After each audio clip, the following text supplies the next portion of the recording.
Bienvenue à bord du vaisseau Hypersensas. Et bienvenue dans le 216e épisode de Comics Outcast. Je suis Queutru, je serai votre host ce soir et je suis accompagné de 3 fantastiques chroniqueurs. À ma droite, le sémillant Queutrus. Salut Queutrus. Ah, salut Queutrus, ça va? Bah écoute, très bien, je suis très content de te voir. C'est ton retour aujourd'hui. Ah bah merci, moi ça me fait plaisir aussi que tu sois host. À ma gauche, un ancien chroniqueur, vraiment, on est content de le revoir. Queutrus, bonjour Queutrus. Ah, salut Queutrus, ça va? Très bien. Et en face de moi, mon préféré, oui voilà, j'ai un préféré de chroniqueur, Queutrus. Tu vas bien? Ouais? Oh, t'es beau aujourd'hui? Ouais, moi je trouve aussi, ça va. Queutrus. C'est cool de te revoir. Queutrus. Lequel?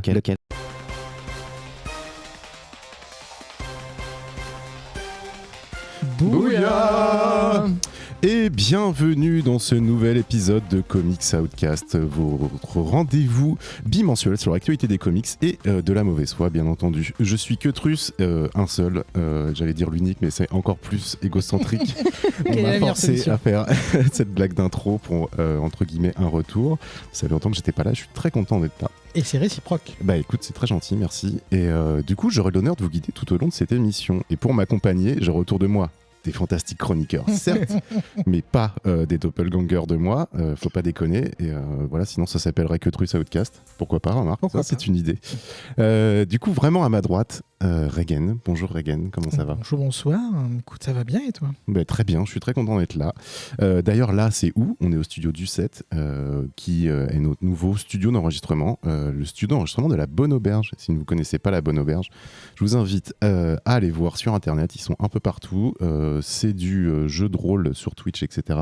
Dans tous les sens du terme. Ouais, et ils sont extrêmement doués et on les remercie de nous accueillir sur leur magnifique table et leur très beau décor. À ma gauche, réalisateur et chroniqueur, XT, ça va? Ça va. Bah, tu montres que t'es réalisateur en même temps. Exactement. Ouais. Il faut montrer le pouvoir qu'on a dans les mains. Exactement. Tu dis quoi en ce moment d'ailleurs? Écoute, j'ai fini de lire la balade d'Halo Jones du 2000 AD d'Alan Moore. Donc, ce qu'il a écrit à la vieille époque, c'était très très très cool. Trop bien, un petit focus un jour? Ouh, pourquoi pas, mais c'est une œuvre inachevée, donc bon. Et bah, c'est encore plus intéressant. À la limite, on pourrait même faire la fin, tu vois, hors les bulles. Ouais. Tu le fais en focus et hors les bulles, on fait la fin. Et bon, du coup là, en troisième chroniqueur, ça sera moi. Je fais host et chroniqueur ce soir. Queutrus. Ouais, c'est ça. Lequel? Bah oui, c'est de la réduction de budget. Voilà, on a un chroniqueur réalisateur, on a un host chroniqueur.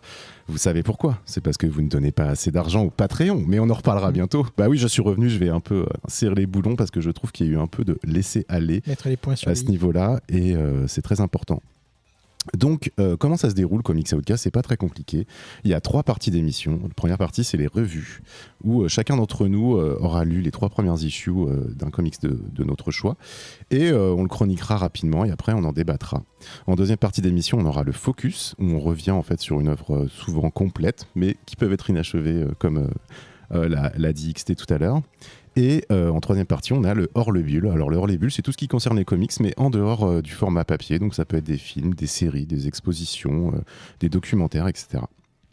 Je crois, vous êtes prêts là? C'est bon. Ouais. Let's go. Eh bien, Comics Outcast 216, c'est parti.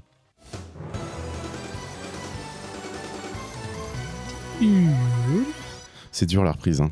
C'est pas facile.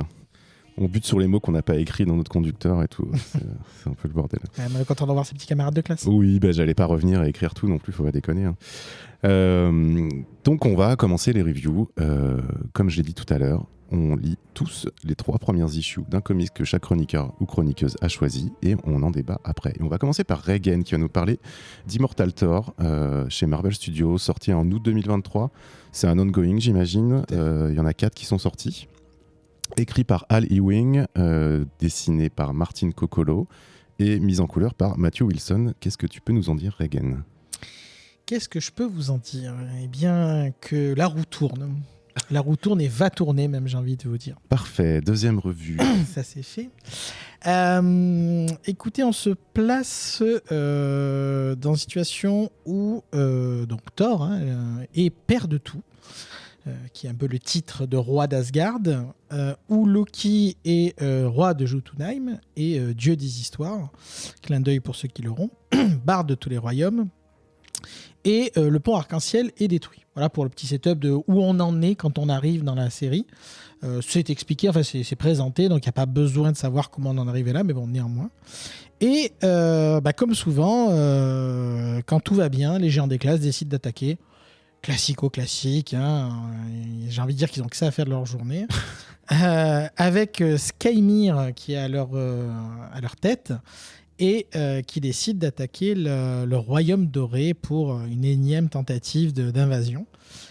Il se présente comme le nouveau patron, c'est bon, cette fois-ci c'est la bonne, je suis Utgard Loki lui-même, on en reparlera, c'est un titre honorifique s'il en est. Et donc, il se dit, on va se taper dessus. Débarque Thor. Thor a un peu autre chose à faire, honnêtement. Et les gens des glaces étant très sensibles à la température, Thor dit, regarde dans le droit des yeux de la tempête, il dit... je crois que tu vas te calmer tout de suite, petit gars là. Et la tempête tourne les talons et s'en va. Résultat des courses, les géants sont bien mal barrés et décident de se barrer aussi. Évidemment, Skymir n'en tient pas compte, veut en découdre et se retrouvera avec une tête en moins. Tout ça étant dit, ça met un petit peu en jambe. Néanmoins, donc, comme je vous disais, le pont arc-en-ciel est détruit et Asgard est séparé des royaumes. Sauf que Loki débarque et vu que c'est quand même un être assez facétieux, il dit que non, finalement, le roi de Jotunheim, c'est pas trop son délire, donc finalement, il a plutôt laissé tomber. Mais par contre, qu'il avait un cadeau à offrir au royaume d'Asgard et il décide de réparer le pont arc-en-ciel. Mais, comme vous le savez, ce genre de choses a un coût à payer et Loki semble assez soucieux de ce que tout ça va coûter au royaume doré. Néanmoins, pour le moment, on n'en sait pas plus. Du coup, nous nous retrouvons avec le royaume doré qui est de nouveau relié à la Terre et Thor se décide à aller visiter son deuxième patrie où sa mère Gaïa, qui est littéralement la Terre, vit depuis toujours. Il décide donc de retourner là-bas, faire un peu la fête, taper sur quelques méchants et compagnie et en profite aussi pour remettre un peu l'oiseau au milieu du village, enfin l'oiseau ou l'église, hein, selon vos préférences. Oui, comme tu veux.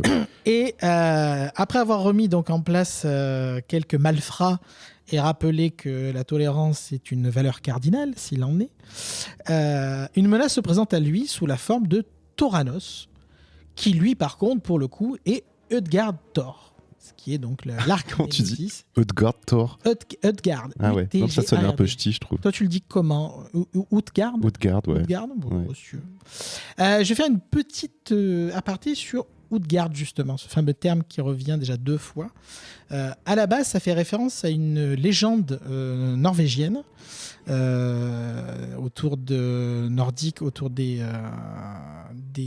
Aesir, qui narre une aventure où Thor, Loki et ses compagnons affrontent des épreuves dans une forteresse de géants, la forteresse de Utgard Loki justement, et c'est des épreuves où il perdra, une des rares défaites cuisantes de Thor dans la mythologie.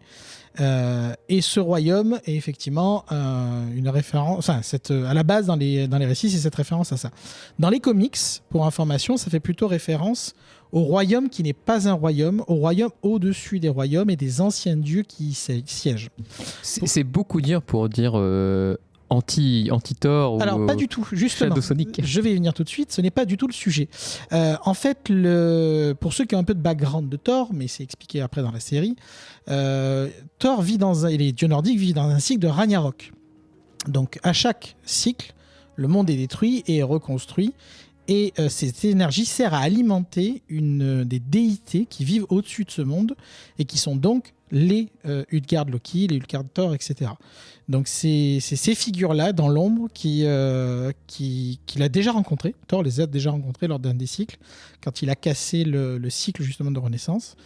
Mais pour l'instant, on n'en est pas là. Effectivement, c'était juste une parenthèse pour vous dire de quoi il s'agissait. Donc il se retrouve face à une version légèrement upgradée d'un seigneur des tempêtes au-dessus de tout, donc le Utgard Thor. Et cet incroyable opposant est en train clairement de lui expliquer que il n'est qu'un petit dieu comparé à lui. Sauf que effectivement, on découvre dans les pages qui suivent que ce monstre incroyable a été relâché pour remettre le monde sur le droit chemin, pour le mettre à l'épreuve l'humanité, en partant du principe que c'est la survie du plus apte. Une figure dans l'ombre et la personne qui a libéré Utgard Thor de ce non-royaume, mais je ne vous en dirai pas plus, que ça mérite de le découvrir en le lisant. Néanmoins, donc Thor se retrouve face à ce formidable adversaire et il ne saura le terrasser sans faire appel à toutes ses forces, dont notamment l'Odin Force, qui est littéralement la force du père de tout, qui aujourd'hui du coup est la Thor Force entre guillemets. C'est un pouvoir vraiment extrêmement puissant, mais qui a un coût, puisqu'il s'expose au grand sommeil, un état catatonique que le père de tout est obligé de subir suite à l'utilisation de ses pouvoirs, et qui le rend particulièrement vulnérable. Bref, résultat des cours, je vous ai épargné les détails. On est toujours sur la première issue, pour l'instant, ne vous inquiétez pas, il n'y a pas de spoiler majeur.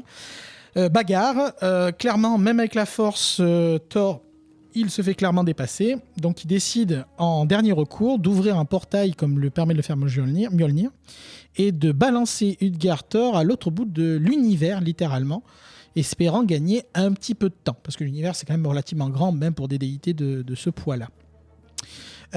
Donc il arrive effectivement à s'en débarrasser, il remet un peu les choses en place, mais comme je vous l'ai dit, trop d'utilisation de la force le met en grand péril de sombrer dans le sommeil, le grand sommeil, et d'être donc vulnérable à toute attaque. Donc il décide de rapidement s'isoler pour éviter d'être à la merci du premier adversaire venu. Il se rend sur la Lune, sur la zone bleue de la Lune, et se dit, là, tant pis, j'ai plus le choix, je suis à bout de force. Mais évidemment, un malheur n'arrivant jamais seul, qui c'est qui débarque ? Ta-ta-da, c'est Loki. Et Loki lui dit, est-ce que tu me fais confiance ? Est-ce que tu as confiance en moi ? Thor, à bout de force, se demande encore où est-ce que ça va le mener, et dit oui, quoi. Et Loki insiste, il lui dit, est-ce que tu me ferais confiance même si j'étais ton opposant ? Ça sent un peu la douille, mais bon, tellement pas le choix. Il dit, oui, écoute, je t'ai pas ramené du néant. Si vous voulez savoir de quoi il parle, ça fait référence notamment au run suite à JMS et à Siège, où Loki était mort, il avait ramené d'entre les morts. JMS, tu peux JMS, oui, tout à fait. Avec, oui, pardon, je confonds toujours, Michel Straczynski en tout cas, qui se conclut avec Siège, etc., où il ramènera son frère pour faire Journée Into Mystery, qui est fort passionnant. Mais je m'égare. Mais on n'a pas besoin de savoir tout ça pour lire. Complètement, j'insiste. Là, c'est juste pour un petit clin d'œil pour ceux qui ont la référence de cette phrase. Donc, il décide effectivement de lui dire oui et qu'il acceptera tout ce qui doit se passer. Et résultat des courses, Loki lui dit écoute, je vais te faire passer une épreuve. Je vous épargne les détails de cette épreuve que Loki va lui mener, mais c'est une épreuve de courage et surtout de sagesse. Et le Thor va se retrouver donc enfermé sur une planète et essayer de trouver la solution de l'énigme de Loki pour pouvoir s'échapper. Escape game, quoi. Escape game, littéralement. Spoiler alert, il trouvera bien sûr la réponse à l'énigme. Il arrivera à s'en échapper. Et il sera du coup retransporté sur Terre et il se rendra compte, en regardant par les étoiles, que le temps n'a pas passé. Et en fait, c'était pour lui permettre de ne pas subir le grand sommeil, effectivement, que Loki lui a imposé cette épreuve. Comme dans Dragon Ball. Exactement, c'était la salle du temps. Bien vu. Mais au-delà des apparences, Loki cherche vraiment à préparer Thor à ce fameux mal qui menace, qui est bien sûr le véritable Utgard Loki, comme je disais, qui siège au-delà des royaumes. Voilà pour les 3 premiers issues qui sont clairement un setup, on met en place les enjeux, etc. Qu'est-ce que j'en ai pensé ? Eh bien écoutez, j'ai plutôt fort apprécié. Évidemment, tout n'est pas révélé. On est vraiment sur les premières étapes d'une série ongoing. Encore une fois, ce n'est pas une mini-série. Quelques idées sont assez intéressantes au niveau de la mythologie et des références à la mythologie. On peut ne pas les avoir, encore une fois, mais c'est plutôt sympathique. J'aime beaucoup ça, forcément. C'est magnifique visuellement. Vraiment. J'avoue qu'on n'a pas beaucoup vu, je trouve, Martin Coccolo au niveau intérieur. Je crois qu'il a fait du Deadpool, un truc comme ça. Mais pour le coup, Au niveau intérieur, qu'est-ce que ça s'appelle au niveau intérieur? beaucoup d'intérieur. Cover versus intérieur. D'accord. C'est ok. quand tu vas colorer ton cœur et tes intestins. Ah, très bien. C'est charmant. Et je trouve qu'il fait un travail vraiment formidable au niveau dynamisme, au niveau couleur, etc. En plus, en petit cadeau bonus, un petit Alex Ross comme cover, écoutez, c'est toujours bon à prendre. Mais vraiment, j'ai beaucoup aimé le travail qu'il fournit visuellement. Donc, c'est dynamique, c'est sympathique, c'est pour l'instant, c'est tape dedans, hein, clairement, mais c'est assez intéressant, effectivement, au niveau potentiel de ce qu'on va avoir et du setup que ça met ensuite pour la place pour la suite. Donc moi, je suis plutôt chaud. J'ai hâte de lire la suite et de voir où on va. Après un Immortal Hulk qui a été, je pense, unanimement reconnu au niveau de la qualité du run et qui a duré assez longtemps, hein, soit dit en passant, je pars dans les meilleurs auspices pour ma part. Très bien. Écoute, je vais donner mon avis avant toi, XT, ça te dérange pas. Parce que de toute façon, c'est moi qui décide, c'est comme ça. Qu'est-ce que j'en ai pensé? Alors, en fait, au début, ça m'a fait un peu peur. Parce que c'est très classique, quand même, au début. L'attaque des géants, de Jotunheim, etc. Des trucs très bordés, qu'on a l'habitude de lire, de voir. Pareil, Loki qui débarque, c'est toujours un peu la même chose. Et puis, un ton très Thor, quoi. Enfin, très asgardien. Avec déjà avec la police de caractère qui donne toujours envie de parler comme ça. Je suis Thor, le fils d'Odin, en permanence. Donc en fait, c'est vrai que sur plusieurs pages, tu fais oh là là, c'est chaud. Oui, parce que moi, je suis obligé d'entendre cette voix quand je lis des trucs comme ça.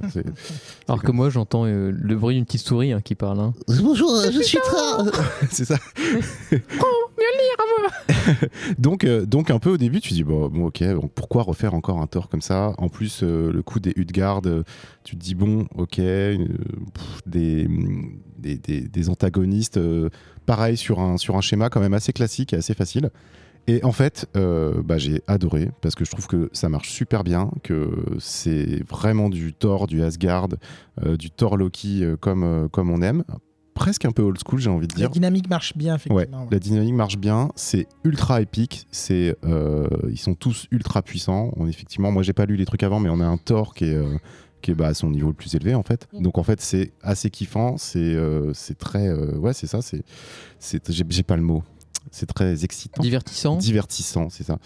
Il y a un truc vraiment là, tu sens la puissance. Le dessin est incroyable et complètement épique. Du coup, quand Utgard Thor, c'est dur à dire. Hein. Oui, je l'ai dit. Débarque à New York. Négator. Non, négation, tu vois. Mégator. Non. Utgard Thor. Utgard Thor. C'est comme ça. C'est assez génial et ça envoie du pâté et effectivement ça donne envie de lire la suite parce que c'est pas si classique que ça et si réchauffé en fait, c'est chose que j'avais peur. Et puis en fait c'est toujours au son kiffant de voir Loki et Thor toujours retomber en fait dans les mêmes travers, dans la même dynamique. C'est toujours génial de voir Thor en fait se faire toujours avoir par son frère et de voir que Loki a des plans beaucoup plus compliqués que ce qui n'y paraît. Ce que j'aime bien pour cette dynamique, juste pour rebondir là-dessus, c'est que c'est certes toujours une dynamique entre deux, mais pas avec la même finalité du coup justement. C'est-à-dire qu'il y a 40 ans, c'était pour littéralement essayer de le tuer. Aujourd'hui, c'est plutôt essayer de l'aider tout en restant... Sauver l'univers. Semi-antagoniste. Sauver l'univers. C'est ça. Et en même temps, sauver Gaïa, c'est un peu bizarre. Est-ce que Loki n'a pas rien à foutre? Donc, il doit peut-être y avoir quelque chose derrière. Et ça donne envie de le voir. Et oui, moi, c'est un grand oui pour moi, Immortal Thor. Et je pense que je vais continuer. XT, qu'est-ce que tu en as pensé? Alors, premier issue, début, je me suis dit... voilà, en fait, c'est ça, quoi. Premier, c'est... je me suis ok, alors certes t'as fait ta diatribe sur le côté Utgard, mais clairement c'est Negator et Nega Loki, c'est les opposés, enfin c'est très bien, c'est la même chose en plus fort, j'ai l'impression de dire Sonic et Shadow quoi. Mais bon. Carrément. En même temps, j'attendais à quoi d'un fan de Sonic quelque part. Hein. T'as réussi à placer Sonic encore. Il tenait à le placer, hein, clairement. Mais bon, après j'ai vite rangé ma bille parce que bon, il y a un truc que le premier numéro fait très bien, c'est de la remise en contexte. Tu ranges ta bille, toi? Ouais, je la range. Tu la ravales pas, tu la Il a ranges. une petite poche. En fait, elle sort et après il a une tu la petite ranges. Donc poche, t'as ouais. plusieurs C'est petits, comme les Stomy, il a une des petite petits tiroirs poche, à billes. Ouais. Sympa. Ouais. Puis Ouais, après, t'imagines le tiroir à sel. après je dessine l'intérieur Ouais, avec. puis tu les numérotes et puis Ouais. c'est Beta Ray Bill. Oh putain. J'essaie de revenir un peu dans déjà, tu l'humour m'as comics vendu, ouais. podcast. Et après, alors, je commence par tout ce qui m'a gêné pour le moment, mais le dessin est incroyable, sauf Thor. Thor, je trouve dégueulasse. Oh non, il est Mais trop what? bien, Thor. Vraiment? Surtout quand il a je la barbe. trouve, en fait, je trouve, il monte par rapport à ce qu'il devrait être. J'ai l'impression d'avoir un gamin de 14 ans qui est dessiné. Et ça m'embête de fou parce qu'il a un visage tout fin, on dirait qu'il sort d'un magazine Vogue. Et ça, je trouve ça, mais alors que ça Oh, l'enchaînement de clichés, quoi. ça ne marche, mais alors pas du tout pour moi. Et du coup, je suis hyper embêté. Tous les autres personnages, je trouve leur design super. Mais alors vraiment, Thor, pour moi, sort vraiment d'un magazine de GQ, ce que tu veux. Et ça m'a beaucoup gêné pendant toute la lecture. Alors après, pour revenir pour le côté, ce qui était plutôt chouette, en effet, je suis assez d'accord avec toi, c'est-à-dire que le récit au début part vraiment sur un parti un peu classique, mais en même temps, il y a le dessin qui nous y emmène. Le ton peut être un peu lourd en côté, comme tu dis, le fameux ton asgardien, un peu mythologique, qui peut être un peu lourd au début, mais se perd vite. Et par contre, la deuxième issue, en effet, où Loki l'emmène dans ce rêve, elle est superbe. Par contre, là-dessus, là, il m'a attrapé, je fais ah ouais, c'est cool ça. Ça c'est une bonne idée. Ça marche bien. Ça c'est le Dragon Ball que j'aime. Le Dragon Ball. Et du coup, j'étais plutôt chouette, plutôt marqué par ce deuxième numéro.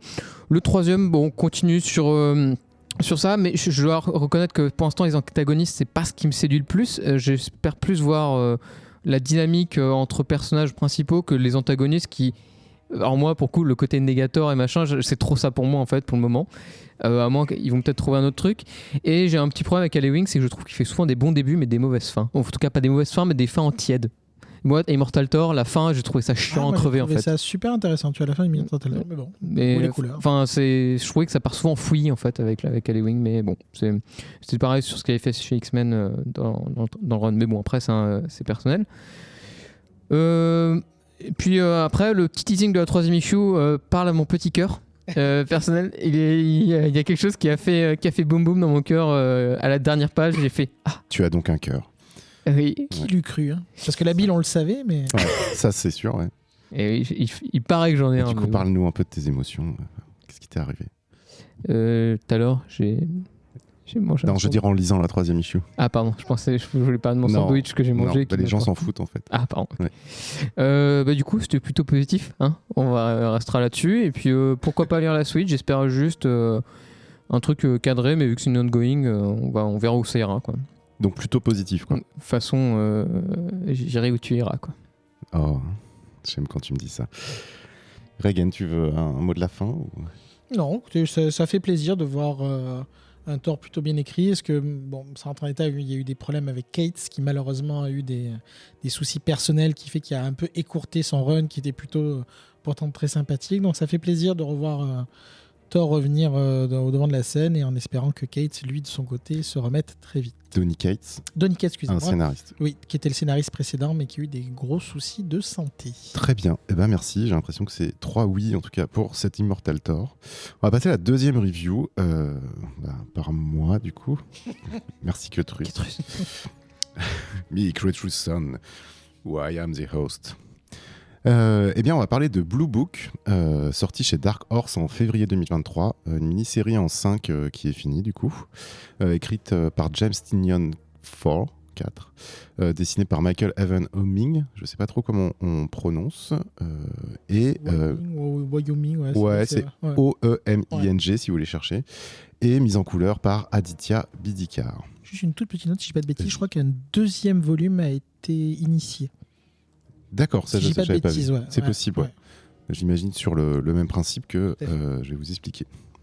Donc il faut savoir que ça part d'une histoire vraie Et en fait, c'est un peu le leitmotiv de ce comics. Pourquoi je dis ça ? Parce que chaque issue donc, a l'histoire principale de Blue Book et a aussi vraiment des mini-histoires en quelques pages qui s'appellent True Weird, et je reviendrai dessus après, qui racontent également un peu à l'ancienne, comme on avait dans certains comics, comme on a pu retrouver dans Doggy Bags aussi, des Le saviez-vous, sur des faits étranges qui ont réellement existé un peu partout dans Les le monde. magazines que vous trouviez en kiosque, vous savez, détective, je sais pas quoi, dans les années Oui, 90. c'est ça, ouais. Ouais. Ou ce qu'on avait aussi, je me demande si dans le journal de Mickey, dans les Picsou, il n'y avait pas des petits passages comme ça, histoires d'étranges, etc. Donc voilà, c'est raconter des histoires vraies et les romancer un petit peu, en tout cas pour le récit principal. Ce qui est une qualité et aussi un défaut, on va y revenir. Donc en fait, l'histoire, c'est l'histoire d'un couple, Betty et Barney Hill, qui se passe en 1961 et un peu après, donc on va avoir les conséquences de l'événement qui leur est arrivé. Ils rentrent de vacances, il y a une grosse tempête qui est en train d'arriver, même un ouragan je crois, et donc ils doivent se dépêcher et rentrer en voiture chez eux avant que la tempête leur tombe sur le coin de la figure. Et classique, qu'est-ce qui se passe quand on roule comme David Vincent sur une route qu'on n'avait pas voulu emprunter ? Eh ben on tombe sur des extraterrestres. Et qu'est-ce qui se passe quand on rencontre des extraterrestres ? La plupart du temps, on fait pas un petit tarot ou un truc comme ça. Où tu fais un film et qui s'appelle Paul et tu rigoles. Ouais, ou Nope aussi, je l'ai vu il y a pas longtemps, bref. C'est moins rigolo. C'est moins rigolo. Et on se fait enlever par ces extraterrestres. En fait, c'est très rapide de vous raconter cette histoire-là parce que tout le monde la connaît en fait. On arrive sur une route, on voit les extraterrestres, le moteur s'arrête, les lumières s'arrêtent, on est envoyé chez les extraterrestres, ils nous posent des petites sondes un peu partout, ils nous font des queutrus. Des queutrus ? Des queutrus, non, c'est justement, c'est Pardon, très différent. pardon. Il y en a qu'un seul finalement. et on se réveille dans sa voiture et ils se réveillent, ils sont en train de rouler, ils ont perdu je crois 2 heures par rapport à leur j'allais dire schedule, mais en français c'est agenda, programme. Oui, c'est ça, à leur programme en fait. Alors bizarrement, on parle pas de la tempête. C'est un peu bizarre parce que je sais pas pourquoi ils mettent au début de dire attention, faut se dépêcher, il va y avoir la tempête. Ils perdent 2 heures, ils se prennent pas la tempête sur la gueule. J'étais très déçu, mais bon, la cohérence narrative. Non, c'est la réalité, c'est ce qui s'est passé. C'est ce qui s'est passé, oui. Tu peux pas. Ils sont vraiment fait enlever par des extraterrestres. Et donc voilà, ils arrivent quand même à rentrer chez eux. Et en fait, effectivement, je pense que comme tout à chacun, et si ça vous est arrivé, je pense que vous le comprenez, quand on se fait enlever par des extraterrestres, après ça laisse des traces. Et ça laisse des séquelles psychologiques. On se demande si ce qu'on a vécu est vrai. On essaie de se rappeler. On enquête. On se pose des questions. On n'endort plus. On n'ose pas trop en parler de honte. Qu'est-ce que je fais là ? Vous êtes qui ? Oui, c'est ça. Queutrus. Ah. Voilà. C'est pas compliqué. En fait, ça raconte cette histoire-là. Donc l'histoire vraie de ce couple-là. Donc je peux vous spoiler tout le comics. Parce qu'en fait, cette histoire, vous pouvez la retrouver un peu partout sur Internet. Et, sur M6. Sur M6, dans de la durée. Et la rêve de vieux, là. Waouh. Vous l'avez. Vous l'avez, les verticales, les horizontales. Au pire, X-Files, ouais. C'est encore plus vieux, en fait. Tu peux pas dire X-Files, je sais pas. Tu peux pas dire ça. C'est Alien Theory maintenant. Exactement. Quel enfer. Qu'est-ce que c'est drôle. Mais on digresse. Et du coup, voilà, en fait, c'est leur quête de la vérité, leur quête aussi de la guérison. Donc, ils vont voir des psychologues, ils se renseignent sur les sociétés qui enquêtent sur le paranormal, sur les extraterrestres. Ils se renseignent évidemment sur l'armée, sur ce que l'armée est censée avoir caché à la population. Ils essayent l'hypnose. Et l'hypnose va leur rappeler effectivement beaucoup de souvenirs. Et à partir de l'issue 4, je crois, on commence à savoir exactement ce qui s'est passé dans le vaisseau extraterrestre. Et d'ailleurs, qui est, à mon goût, un des trucs les plus intéressants du comics. Parce que le reste, c'est quand même très formel. Il ne se passe pas grand-chose. En tout cas, rien qui nous surprend. Et par contre, ce qui se passe dans le vaisseau extraterrestre, c'est sympa. Et puis, voilà. Je préfère le vaisseau hypersensas. Et il s'y passe des choses beaucoup plus intéressantes. C'est pas fou. Abonnez-vous au Patreon. Et voilà, après ils vont écrire un livre, ils vont être célèbres, etc. Enfin, vraiment, je crois que c'est l'histoire la plus classique d'enlèvement d'extraterrestres et celle qui a été reprise partout, y compris par des gens qui ont dit avoir été enlevés.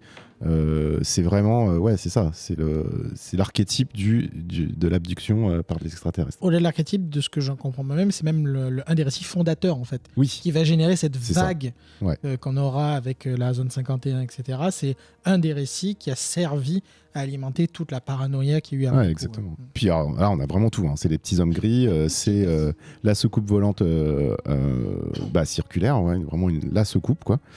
Et voilà, on croit pas, ils deviennent célèbres, ils écrivent un livre, etc. etc. Et voilà. Donc, un intérêt, je sais pas, en fait, on en reparlera, vous me direz votre avis. Du coup, c'est pas du tout désagréable, en fait, à lire. Pardon. Crève. Merci, toi aussi. C'est pas du tout désagréable à lire, c'est pas renversant. La seule part de fiction et donc un peu d'originalité, c'est effectivement, comme je l'ai dit, quand ils font l'hypnose et quand on sait ce qui s'est passé, entre guillemets, dans le vaisseau, en plus avec une dissymétrie, une asymétrie entre les récits du mari et de la femme, qui sont du coup, que je trouve très intéressant. La relation entre les deux personnes, le couple, est assez intéressante, même si pas très creusée, mais en tout cas, je trouve que c'est très doux, c'est assez chouette, il y a beaucoup de respect entre eux, il y a beaucoup d'écoute, et je trouve que c'est bien retranscrit, et c'est quelque chose que j'ai apprécié. Ça se lit très très vite. Il n'y a pas énormément de dialogue, et voilà. Au niveau des dessins, il y a une originalité, c'est-à-dire que tout est en bichromie bleu, donc bleu, noir, blanc. Et c'est chouette, c'est très joli, avec des noirs très profonds, des aplats, c'est très graphique, et c'est vraiment, ça sert bien le récit, je trouve. Ça, c'est une vraie réussite, et voilà, rien que pour le dessin, moi j'ai pris un grand plaisir à lire ce comics. Et donc très rapidement sur la deuxième partie en fait de chaque issue, qui s'appelle True Weird, qui est un récit. Alors je sais plus quel est le dessinateur, je crois que c'est pas exactement les mêmes. Je crois que ça change de toute façon. Ça change à chaque fois. Ouais. Là, t'avais Klaus Johnson, je vois, là, pour le premier numéro. Ouais, effectivement, ouais. Et donc ça nous raconte des histoires un peu étranges sur des témoignages pareils qui sont passés un peu partout. Il y en a même une en France. C'est très chouette, avec un peu un tramage old school la plupart du temps. Vous savez, avec les petits points, comme on voit les trames qu'il y avait quand on imprimait sur du papier à l'époque. Ouais, c'est ça. Ça, c'est très très cool. Voilà. Enfin, moi, je suis très fan de ça. Je suis très fan de tout ce que fait Dark Horse autour de ça. Ils en font beaucoup. On voit ça dans The Goon, on a vu ça dans Hellboy, ce genre de choses.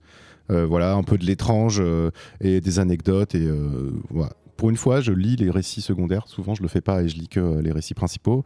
Mais là, comme on est un peu sur notre fin, sur le récit principal, j'ai été un peu plus loin. Et puis voilà, je crois que c'est tout ce que j'ai à dire. XT, qu'est-ce que tu en as pensé ? Alors moi, je me permettrais de rappeler qui est le dessinateur, qui est... Voilà. Ah oui, lui, oui, tout voilà. à fait, oui, bien sûr. Oui, ça m'apprendra parce qu'en fait, c'est un comic Michael Evan Homing. Et voilà, Michael Evan Homing, à la dernière chronique, j'ai parlé de lui. Il avait dessiné la chronique dont j'avais parlé de Murder Inc. Et là, il a la chance d'avoir un coloriste qui est chouette. Ça fait une sacrée différence. Hein, parce qu'avant, le numéro d'avant, c'était vraiment horrible à cause de la colo. Et là, on se rend compte que son style est beaucoup plus respecté et marche bien avec un truc proche de Parker. De Darwin Cook. Pardon. Mais je pense à Parker parce que Parker utilisait même code couleur. Même couleur, voilà, exactement. Donc, t'en parles dans l'épisode 215. Exactement. Maintenant, c'est un truc où j'ai pas pris de notes, donc c'est qui est une bonne raison, c'est que j'ai trouvé ça vraiment pas très bien. La poche de Bill est de retour. Et j'ai aussi, le problème, c'est là où on arrive, à mon avis, sur les obsessions de James Tynion Ford et ces obsessions qu'il n'arrive plus à s'en détacher, dans lesquelles il s'enfonce de plus en plus au point de se perdre dedans, à mon avis. On le voit, il parle de plus en plus de... Quand on avait chroniqué son dernier numéro avec World Tree, qui était quelque chose de complot façon extraterrestre, etc., qui restait là-dedans.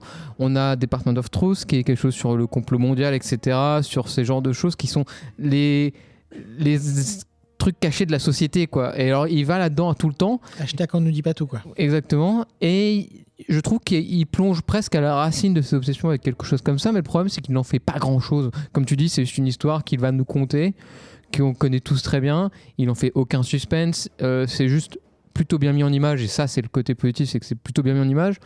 Mais à lire, c'était pas intéressant. J'ai l'impression de perdre mon temps, en fait. Enfin, et c'est pas... En fait, le vrai, c'est que c'est même pas nul, en fait. C'est juste... Peut-être parce qu'on la connaît trop, finalement. Aussi. Mais non, parce que... Alors, honnêtement, moi, je la connaissais pas cette histoire. Mais c'est pas spécialement de suspense pour autant. La mise en image des extraterrestres, c'est superbe. La soucoupe-volante, c'est superbe. Et pour ça, chapeau pour la partie illustration. Mais je trouve vraiment que là, pour moi, c'est vraiment le James Tynion IV qui de trop, en fait, presque, qui trop sur ses obsessions, qui ne bouge plus, qui s'enferme et qui revient presque plus basique que ce qui s'est fait. C'est comme s'il avait pris la base de ce qu'il avait fait. D'habitude, il a l'habitude de les enrober, de quelque chose de plus, de le rendre plus fascinant. Et là, c'est pas du tout ce qu'il fait. Là, il vient sur un truc très brut. Alors, j'ai du mal un peu à comprendre sa démarche là-dedans. Je crois que c'est vraiment une intuition d'essayer de rester au plus proche de l'histoire, quoi. Comme s'il avait écrit un document, comme s'il avait réalisé un documentaire, en fait. Ouais, mais je comprends pas l'intérêt, en fait. Enfin, j'arrive pas à comprendre ce qu'il a voulu faire avec ça, quand même, parce que je vois qu'est-ce que tu essayes de raconter en tant qu'auteur. Et je l'ai pas. Mais bon. Donc voilà, j'ai pas grand chose à en dire, hormis ça. La partie de ça, les parties des comic strips de fin sont plutôt chouettes, en effet. Ça, mais bon, je compte presque pas dans l'équation de ce qu'on a. C'est pas le principal, quoi. Ouais, plutôt très déçu là-dessus, de mon côté. Ok, et toi, Regan? Je ne fais pas exactement la même analyse, mais le propos de départ est le même. C'est-à-dire que c'est vraiment des pages de Wikipédia mis en image, littéralement. C'est-à-dire qu'il n'y a pas de travail de fond. Enfin, c'est pas ce que j'ai l'impression que ça m'en donne. Parce que derrière, je vous avoue, je suis allé voir les pages Wikipédia qui correspondaient à cette histoire. Et c'est limite, c'est le découpage Wikipédia, quoi. C'est très étrange. C'est comme si, et j'ai l'impression que c'est pas la première fois que James Tynion IV fait ça, non pas qu'il est dans ses marottes, mais que c'est le projet qui lui prend pas trop de temps, en fait. En mode, j'ai mes histoires que j'invente, que je prépare, et je me fais un petit bifton à côté en récupérant 2-3 découpages sur une histoire déjà racontée, déjà vue, déjà lue, déjà fait. Ça peut être ça ou juste une intention. Non, mais vraiment, peut-être. Hein, mais c'est très étrange parce que du coup, vu qu'il n'y a, on a l'impression, encore une fois, aucun impact, enfin, il n'y a pas d'investissement de l'auteur, bah, du coup, si c'est pour une page Wikipédia, je peux aller lire Wikipédia. Or, le problème, c'est que le dessinateur, lui, essaye de donner quelque chose. Mais ça marche. Tu peux pas dire ça. Sinon, à ce moment-là, on irait regarder toutes les pages Wikipédia d'un documentaire. Parce que là, en plus, pour le coup, bouquin témoignage. C'est pas un documentaire. Effectivement, d'abord, c'est un témoignage qu'on est du point de vue des époux. Oui. On n'est pas d'un point de vue omniscient, etc. Même au niveau des pages, il y a carrément des morceaux de texte. En tel mois de telle année, il s'est passé ci, il s'est passé ça. Ils ont rencontré le chef de la police à tel jour, à tel heure. Enfin, vraiment, c'est une page Wikipédia mise en image. Et pourquoi c'est différent d'un autre récit? C'est que c'est une histoire, ouvrez d'énormes guillemets, vraie, qui a été documentée, comme on l'a dit, qui a surtout comme valeur d'avoir été quasiment la première, enfin une des premières, et qui a lancé toute cette vague délirante autour des extraterrestres. Et ne voyant pas la valeur ajoutée, un petit peu comme XT, c'est vrai que du coup, je me retrouve devant un truc qui est pas mauvais, hein, c'est pas le problème. En plus, comme je disais, moi je connaissais pas l'histoire, donc c'était sympa de découvrir l'histoire. Mais encore une fois, vu le peu d'investissement que j'ai l'impression qu'y met l'auteur, j'ai eu du mal aussi à m'y projeter. Et d'ailleurs, pour l'anecdote jusqu'au bout, les petites histoires True Weird qu'il y a enfin sont aussi... Alors là, pour le coup, c'est plus des, comme on le disait, hein, vous savez, des morceaux de presse à scandale, etc. Mais c'est aussi tiré d'histoires... Oui. Pareil, c'est le même principe. C'est pour ça que ça s'appelle True Weird d'ailleurs. Tout à fait. Et je pense que ça fait référence à Weird Tales et tout ça. Tout à fait, complètement, à 200%. Et alors pour le coup, j'ai trouvé qu'il y avait plus de mise en image, plus d'investissement justement au niveau de l'histoire pour essayer de créer un peu de suspense, etc. Sur ces petites historiettes. Et du coup, effectivement, voilà, le compte n'y est pas, quoi. On s'y retrouve pas vraiment. Vas-y. Oui. Après, je vais pas dire que c'est le comics de l'année, hein, loin de là, mais je trouve que, tu vois, justement, tu dis le peu d'investissement, je pense que c'est pas si simple que ça de retranscrire une histoire vraie sous cette forme comics. Et en fait, je trouve que ça marche ultra bien. C'est-à-dire qu'effectivement, tu vas pas te retrouver avec des super-héros ou des héros ou des protagonistes avec une profondeur de personnages grande, on est d'accord. Mais n'empêche que ça raconte très très bien l'histoire. Il rajoute un peu de fantaisie, c'est cool. J'ai l'impression qu'il rajoute rien, justement. J'ai l'impression que vraiment, il a pris tout ce qui a été Oui, dit. non, mais t'as raison. vois C'est ce qu'elle a dit. Oui, il retranscrit exactement. Oui, c'est vrai. En plus, c'est- maintenant que c'est- j'y repense parce qu'à un moment donné, elle montre la carte des étoiles qu'elle est C'est censée ça. avoir vue dans le, C'est ça.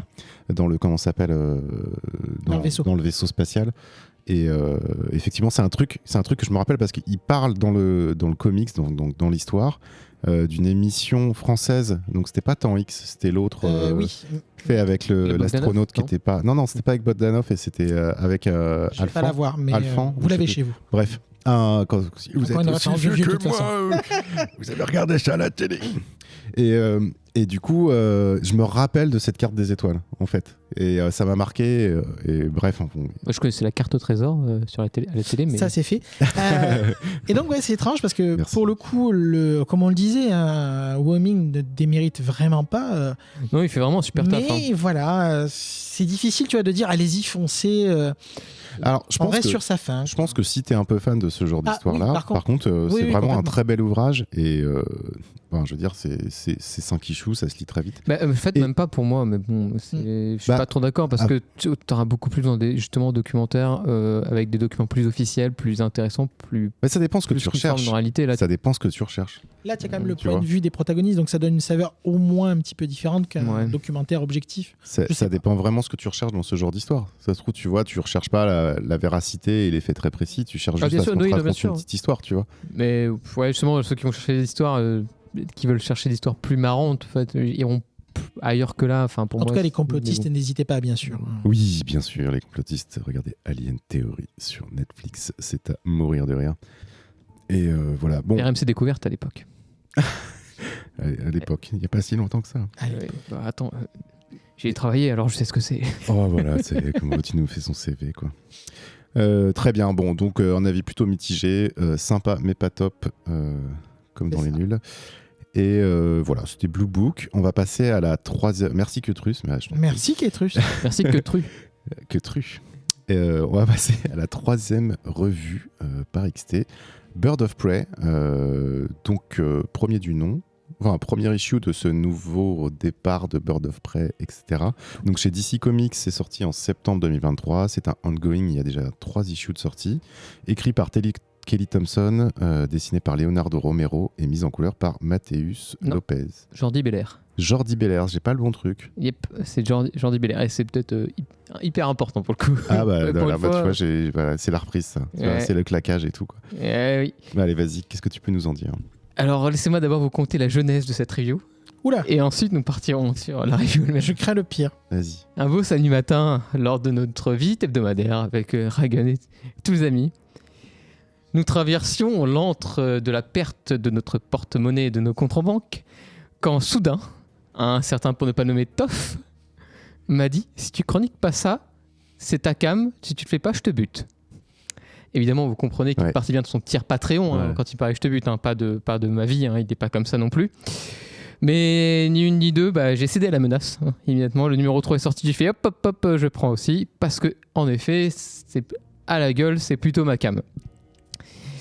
Donc, premier truc que j'ai envie de dire, c'est que j'avais vraiment envie d'aimer ce comics avant même de l'avoir lu. Oh, la phrase qui tue direct. Mais non, mais. Ok. C'est un régal, c'est un régal. Et j'ai plutôt aimé. Ah, Voilà, non, mais il fallait bien que je vous mette un peu de suspense. Donc, en effet, Birds of Prey, donc, comme tu le disais, écrit par Kelly Thompson, dont on avait parlé dans l'émission 215 de son Jeff le requin, qui était plutôt pas très bien, qui n'avait pas très loin. Et là, cette fois, sur donc Birds of Prey. Et donc, première chose qui va taper dedans, ce que je préciserai, c'est que, en effet, la cover, les dessins, c'est vraiment particulier.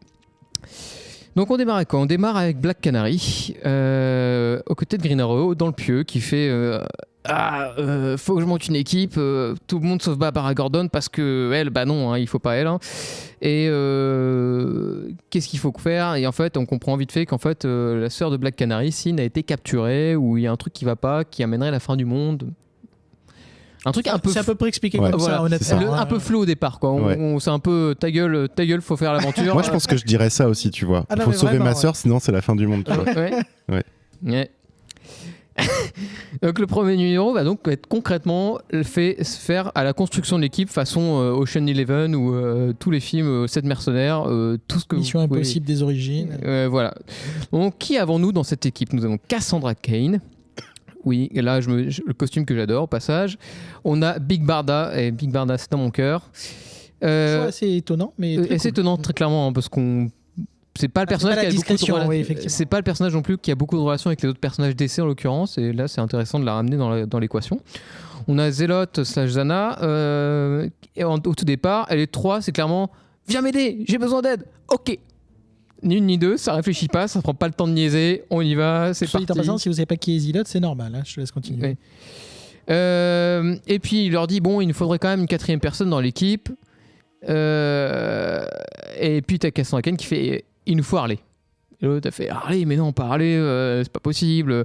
Et en fait là il y a une scène géniale qui se déroule, et ça c'est vraiment la force de ce comics. Il y a Cassandra Cain qui décrit son combat contre Harley, qui fait genre façon comme ça. Je suis très mauvais pour les bruitages hein. Harley Quinn. Non, c'est Cassandra Cain qui parle de Non, son mais combat. quand tu dis Harley, c'est Harley Quinn. Oui. Ouais, Pardon. vous êtes trop dans l'entre-soi là. Bah, c'est pour ça que je reviens. là, Parce que là, oui. vous n'êtes pas assez ouvert aux profanes. Quoi. Et en fait, ce qui est marrant, c'est qu'elle a aussi bien inverse. décrit la baston que je viens de vous décrire, elle l'a décrit aussi bien à ses amis, Big Barda, etc., qui disent écoute, on n'a rien compris à ta baston, t'es nul à raconter des histoires. Et ce moment-là m'a fait mourir de rire. Mais ils lui ont dit bon, bah ok, bonne idée, on va aller voir Harley. Harley, ils vont la voir. Bon, Harley, tu veux faire partie de l'équipe? Allez, c'est pour sauver une jeune fille. Bon, ok, d'accord, j'y vais. Clairement, toute la première issue, c'est vraiment allez, on arrive, je te recrute, on arrive, je te recrute. Ça y va pas par 4 chemins. Et enfin, paf, on a une autre personne dans l'équipe qui semble être plutôt qui est Méridian, qui se téléporte et voyage dans le temps, en l'occurrence, qui semble être elle, en effet, qui semble avoir prévenu Dina que ça va être la fin du monde via sa sœur. Quoi. Si j'ai bien compris, pour vous dire, hein, c'est censé être un personnage vu dans Gotham Academy. Ouais, alors, je connaissais pas. Obscur s'il en est, hein, je vous le dis de suite. Donc l'idée c'est ça, et là on apprend que Sin, la petite fille, la sœur, serait à Themyscira, j'arrive jamais à prononcer ce truc là. Si t'as réussi. Elle sait qui est l'île de Wonder Woman au passage. L'île des Amazones, ouais. Les Amazones, tout à fait. Pour éviter la fin du monde. Donc, il va falloir la sauver. Et là, fin de la première issue, l'équipe de choc est en place. C'était clairement pas le meilleur numéro de la série. Mais il m'a fait beaucoup rire sur ce passage de crack, pouf, bada boom de description. En fait, clairement, c'est l'écriture. C'est pas l'histoire de fond qui va nous faire plaisir là-dessus. Quoi. Ça va être les situations, ça se sent tout de suite que ça va pas être une histoire de fond passionnante, en tout cas. Donc le deuxième numéro consiste concrètement à montrer comment nos personnages, comme tout bon film en fait, où tu montes une équipe, tu les réunis, ensuite tu leur fais faire 2-3 actions dans quelques péripéties un peu ici et là pour montrer que ça commence à se former, mais que c'est pas encore tout à fait ça, mais que ça va marcher quand même. Donc tu les vois en train de se bagarrer. C'est pas, je vais y passer parce que c'est vraiment pas la partie la plus intéressante du numéro, mais c'est là où on voit les liens qui se tissent entre elles, et ça c'est plutôt chouette. Et l'idée c'est qu'après elle se pose une question, c'est comment on va sur l'île des Amazones sans se faire repérer pour aller libérer la petite sœur. Et Harley vient avec une super idée, elle fait j'ai un pote qui peut nous aider. Et là King Shark arrive, et là en mode grand mégalodon il leur dit écoutez, j'ai une idée pour vous infiltrer, on va y aller par les fonds marins. Vous allez rentrer dans la gueule du mégalodon et on va traverser la mer, et dans le ventre du mégalodon vous allez vous infiltrer comme ça, je vais ramener sur la plage dans un coin. Logique. Et en effet toutes les meufs sont en train de faire quoi? Mais t'es malade, on va pas faire ça, c'est complètement con, on peut faire autrement. Et en fait tout ce que je vous décris là, je vous décris vraiment l'action, mais le cœur de ce qui est vraiment intéressant c'est vraiment les dialogues et la manière dont c'est mis en scène hein, concrètement. Mais le fond de l'histoire est pas particulièrement passionnante quoi. Donc après elles arrivent sur l'île, et là on a Zelote qui fait un petit tour de magie avec un deal qui est assez marrant. C'est vu que je tuais personne je tue aucune Amazone, et je fais un deal avec l'île, c'est quand je serai sur cette île je ne peux ni tuer mais personne pourra me tuer non plus. Donc elle fait le test sur Harley Quinn, elle fait tiens, elle bute Harley Quinn, elle lui passe l'épée dans son corps, elle fait tu vois t'es pas morte. Donc voilà. Ensuite quelques péripéties pour entrer, elles se séparent, façon équipe qui se sépare pour essayer de retrouver au bon endroit la petite sœur. Des petites blagues qui sont très sympas côté Amazon où Harley Quinn commence à attacher 2 Amazones sur un poteau, et après avoir ligoté leur dit bon je sais que vous adorez le bondage et vous serez contente quand vous vous réveillerez, vous allez kiffer ça. Et donc à la fin, nos protagonistes retrouvent la petite sœur, donc Sin. Mais pendant ce temps-là, évidemment, il y a quelque chose qui manque là sur l'île dont on n'a pas parlé là. Elle est où Wonder Woman ? Ben, Wonder Woman, elle est à Star City. Et qu'est-ce qu'elle fait à Star City ? Son boulot, certainement de politique, de travail politique quoi en gros. Et en fait, on a une petite session de bagarre avec Green Arrow qui essaie de le retenir au maximum. Sauf que, au bout d'un moment, elle comprend qu'en fait, Green Arrow, il est là pour la retenir. Il est pas là il l'attaque pas sans raison, quoi. Et là, elle se dit, oh, il y a un truc qui se passe sur l'île. Elle y va. Et là, t'as une super pleine page qui dit Wonder Woman, c'est souvent une super pote. C'est souvent quelqu'un qu'on aime beaucoup. C'est quelqu'un, on parle toujours en bien. Par contre, c'est la femme la plus terrifiante du monde. Et ça se finit là-dessus sur le 3e issue. Oui, donc je résume. Black Canary. Sa sœur, elle est enfermée chez les Amazones. Elle monte une équipe, tout le monde dit oui, parce que c'est cool. La bagarre. Parce que la bagarre. Et c'est aussi pour sauver une jeune fille. Oui, voilà. Il y a quand même un truc de noble. Ils y vont dans une gueule de mégalodon. Ouais. Ils la sauvent. Alors, il y a On n'en est pas là. On n'en est pas là. Et Il la retrouve déjà. Et Wonder Woman arrive et dit il y a un truc qui se passe pas bien. En gros, c'est ça l'histoire. Ouais, Mais l'histoire, c'est pas l'intérêt, c'est ce que tu disais, c'est les dialogues et les relations entre les personnages. Ouais, tout à fait. C'est concrètement c'est vraiment la partie intéressante, c'est vraiment la dynamique. Maintenant, c'est cette dynamique qu'on veut garder, mais c'est pas ce qu'on. J'essaie de trouver le mot adéquat, mais nos personnages, on sent qu'ils se marrent à l'écriture des situations. On a des super situations très drôles.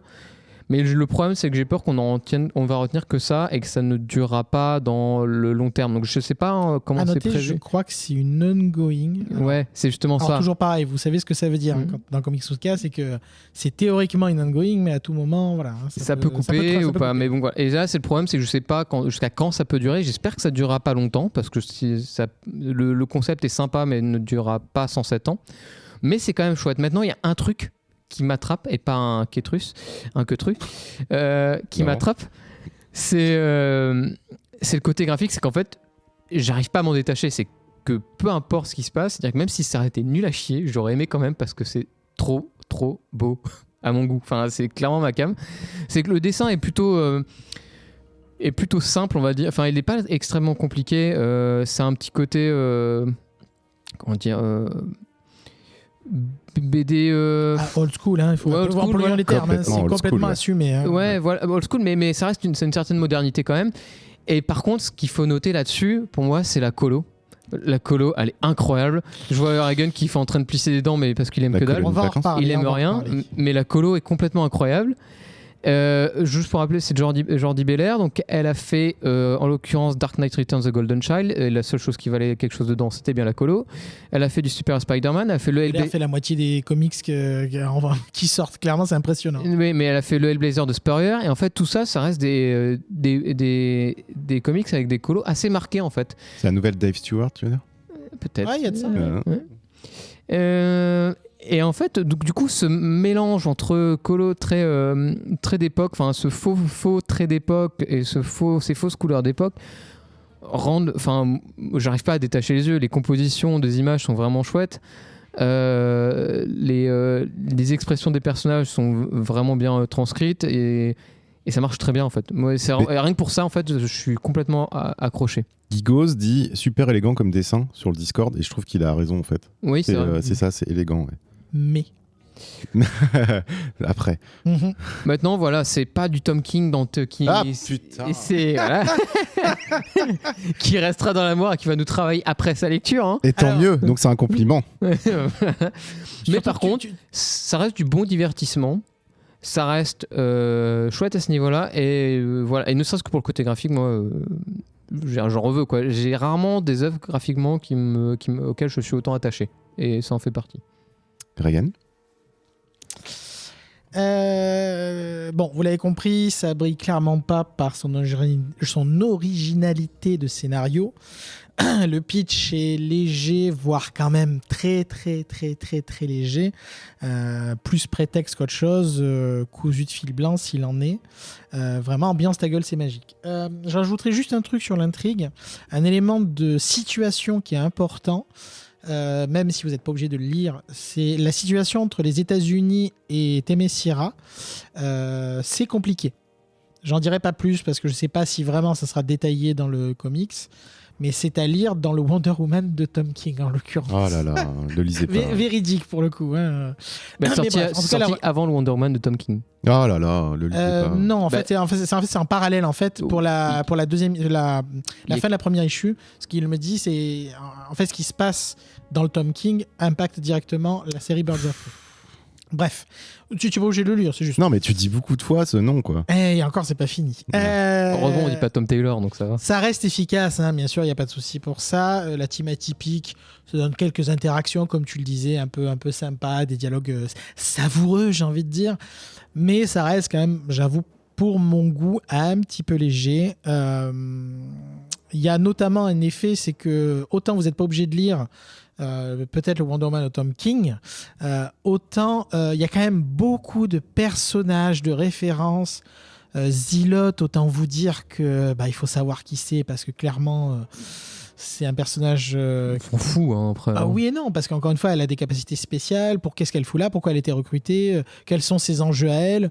Je veux dire, même Sin sort d'où? Moi je connais pas Sin, hein. Moi non plus, mais je m'en fous. non, mais, oui, non, mais au bout d'un moment, si tu veux, moi pour je lis juste des dessins, je lis un artbook, tu vois, donc il faut quand même un minimum d'accompagnement, quoi. Donc c'est le pas une mec a du catastrophe. sel partout, quoi. Mais il manque un petit peu effectivement d'accompagnement du lecteur sur certains enjeux. C'est pas catastrophique pour autant. Pour la partie graphique, alors c'est très beau, évidemment, j'ai envie de répondre. Évidemment. Mais oui, il y a quand même un mais. C'est que à vouloir faire ce côté old school, notamment sur la colo, je trouve que ça donne un aspect très bizarre à certaines planches qui sonnent presque floues.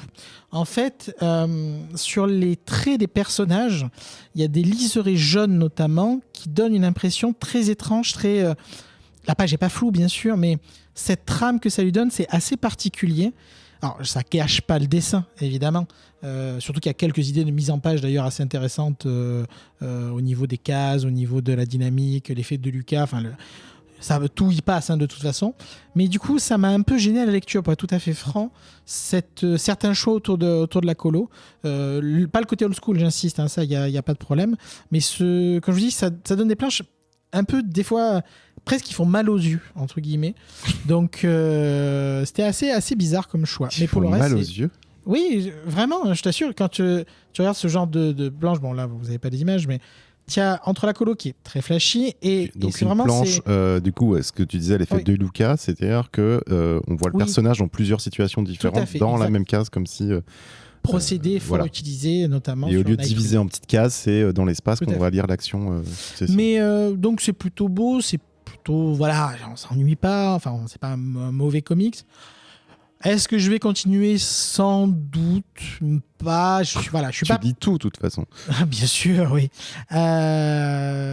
Je pense que c'est surtout que ça aurait dû plus jouer en interaction avec le Wonder Woman, puisque clairement c'est le setup de la série. Il fallait jouer cette carte-là jusqu'au bout en ayant des interactions avec la situation mise en place dans Wonder Woman. Oui, mais Wonder Woman n'est introduite qu'à partir de la fin de la 3e issue. Donc en fait, c'est Non, en sûrement- fait, ce que je te dis, c'est que la situation des Amazones est déjà en place dans le run de Wonder Woman. Et c'est d'ailleurs pour ça qu'elles montent une équipe, plutôt que d'aller taper à la porte et demander gentiment. D'accord. Et ben j'ai envie de dire, c'est peut-être pour ça il y a une autre série qui parle de cette situation-là. Oui, mais le principe, c'est que ce soit des séries qui sont alliées, pas juste un contexte, et qu'on fasse chacun de notre côté. Oui, Oui, d'accord. mais Oui. bon, après, je veux dire, Ça j'ai m'a pas pas trouvé dérangé. ça un problème à la lecture pour autant. Mais ça aurait donné un peu plus d'épaisseur pour une histoire qui en a pas beaucoup, en fait. Non, ça, en effet, c'est clairement pas l'épaisseur de l'histoire. Donc Mais après, sympathique, mais voilà, c'était pas la faute. ça a plus d'épaisseur que Jeff, mais c'est vrai que ça, Il lâchera pas le morceau. c'est. Donc j'ai pas passé un moment, Oui. c'est plutôt joli, comme je disais passé un à bon Modulo, moment. quelques effets de colo. J'ai eu mal aux yeux. Et C'était chiant. J'ai pas passé pour J'aime autant pas. un mauvais moment, bien sûr. Donc t'as passé ni un bon moment, ni un mauvais moment. T'as passé Neutre. un bof moment, quoi. Neutre. Comme moi sur Blue Book. Il y a Neutre. des bons, il y a du mauvais. Mais comment tu peux passer un neutre moment? Ça n'existe pas. C'est ce que je viens de dire, c'est que tu peux avoir et des bons points positifs et des points négatifs qui s'équilibrent. D'accord. Et du coup, tu es un peu dans cet entre-deux. Donc un peu un comics qui t'harmonise, quoi, quelque part. Ah, c'est beau. Ah, t'as- L'harmonie. Oui. J'écris ton nom. Ah, c'est ça. Un Bah, personnage moi, de Mario. ça va trop loin. Princesse Harmonie. Moi, j'ai beaucoup aimé. Alors, effectivement, vous voyez, petit cœur de XT vers moi. Moi, j'ai beaucoup aimé parce que, effectivement, l'histoire est...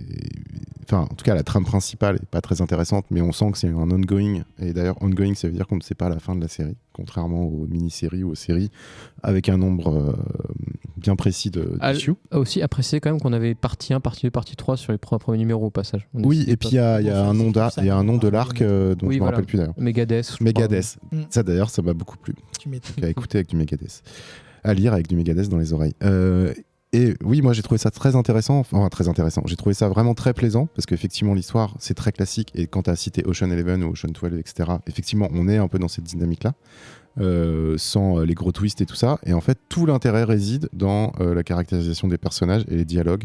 Tu l'as bien dit, c'est vraiment ça en fait. En fait, l'intérêt du comic, c'est les dialogues qu'il y a entre les différents protagonistes. Et ils sont très bien écrits, ils sont dynamiques. Ça repose quand même énormément sur l'humour de Harley Quinn.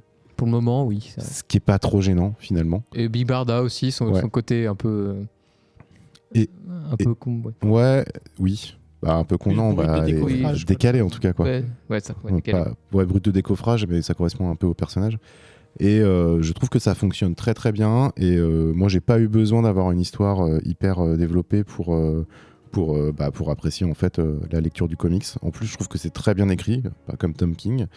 Et vous réagissez même plus, c'est pas drôle.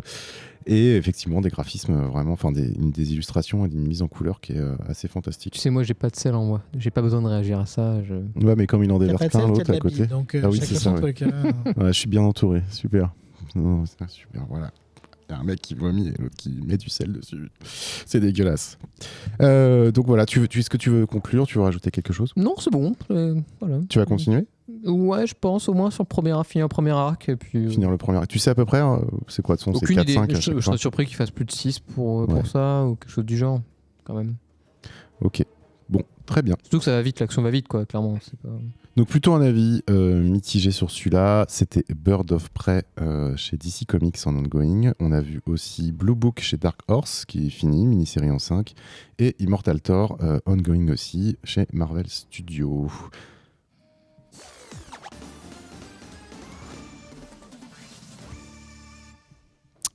Et on passe à la deuxième partie de l'émission, le focus. Le focus, comme je l'ai dit en début d'émission, et je vais le répéter, c'est un retour sur une œuvre, ou en tout cas un arc assez conséquent, déjà fini, sur lequel on revient complètement.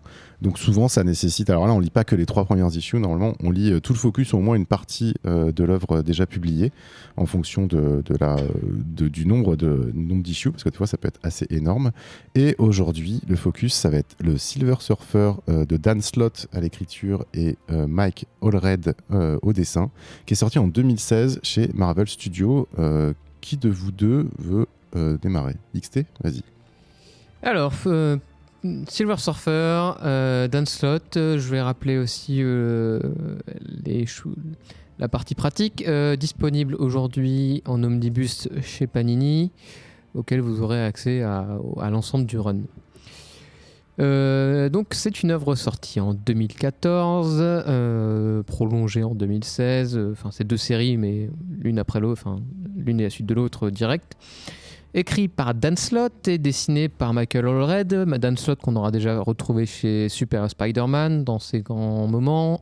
Et Michael Allred qu'on aura retrouvé pour Madman, qui a sa propre série pour lequel je pense qu'il est le plus populaire, et en effet Ecstatix.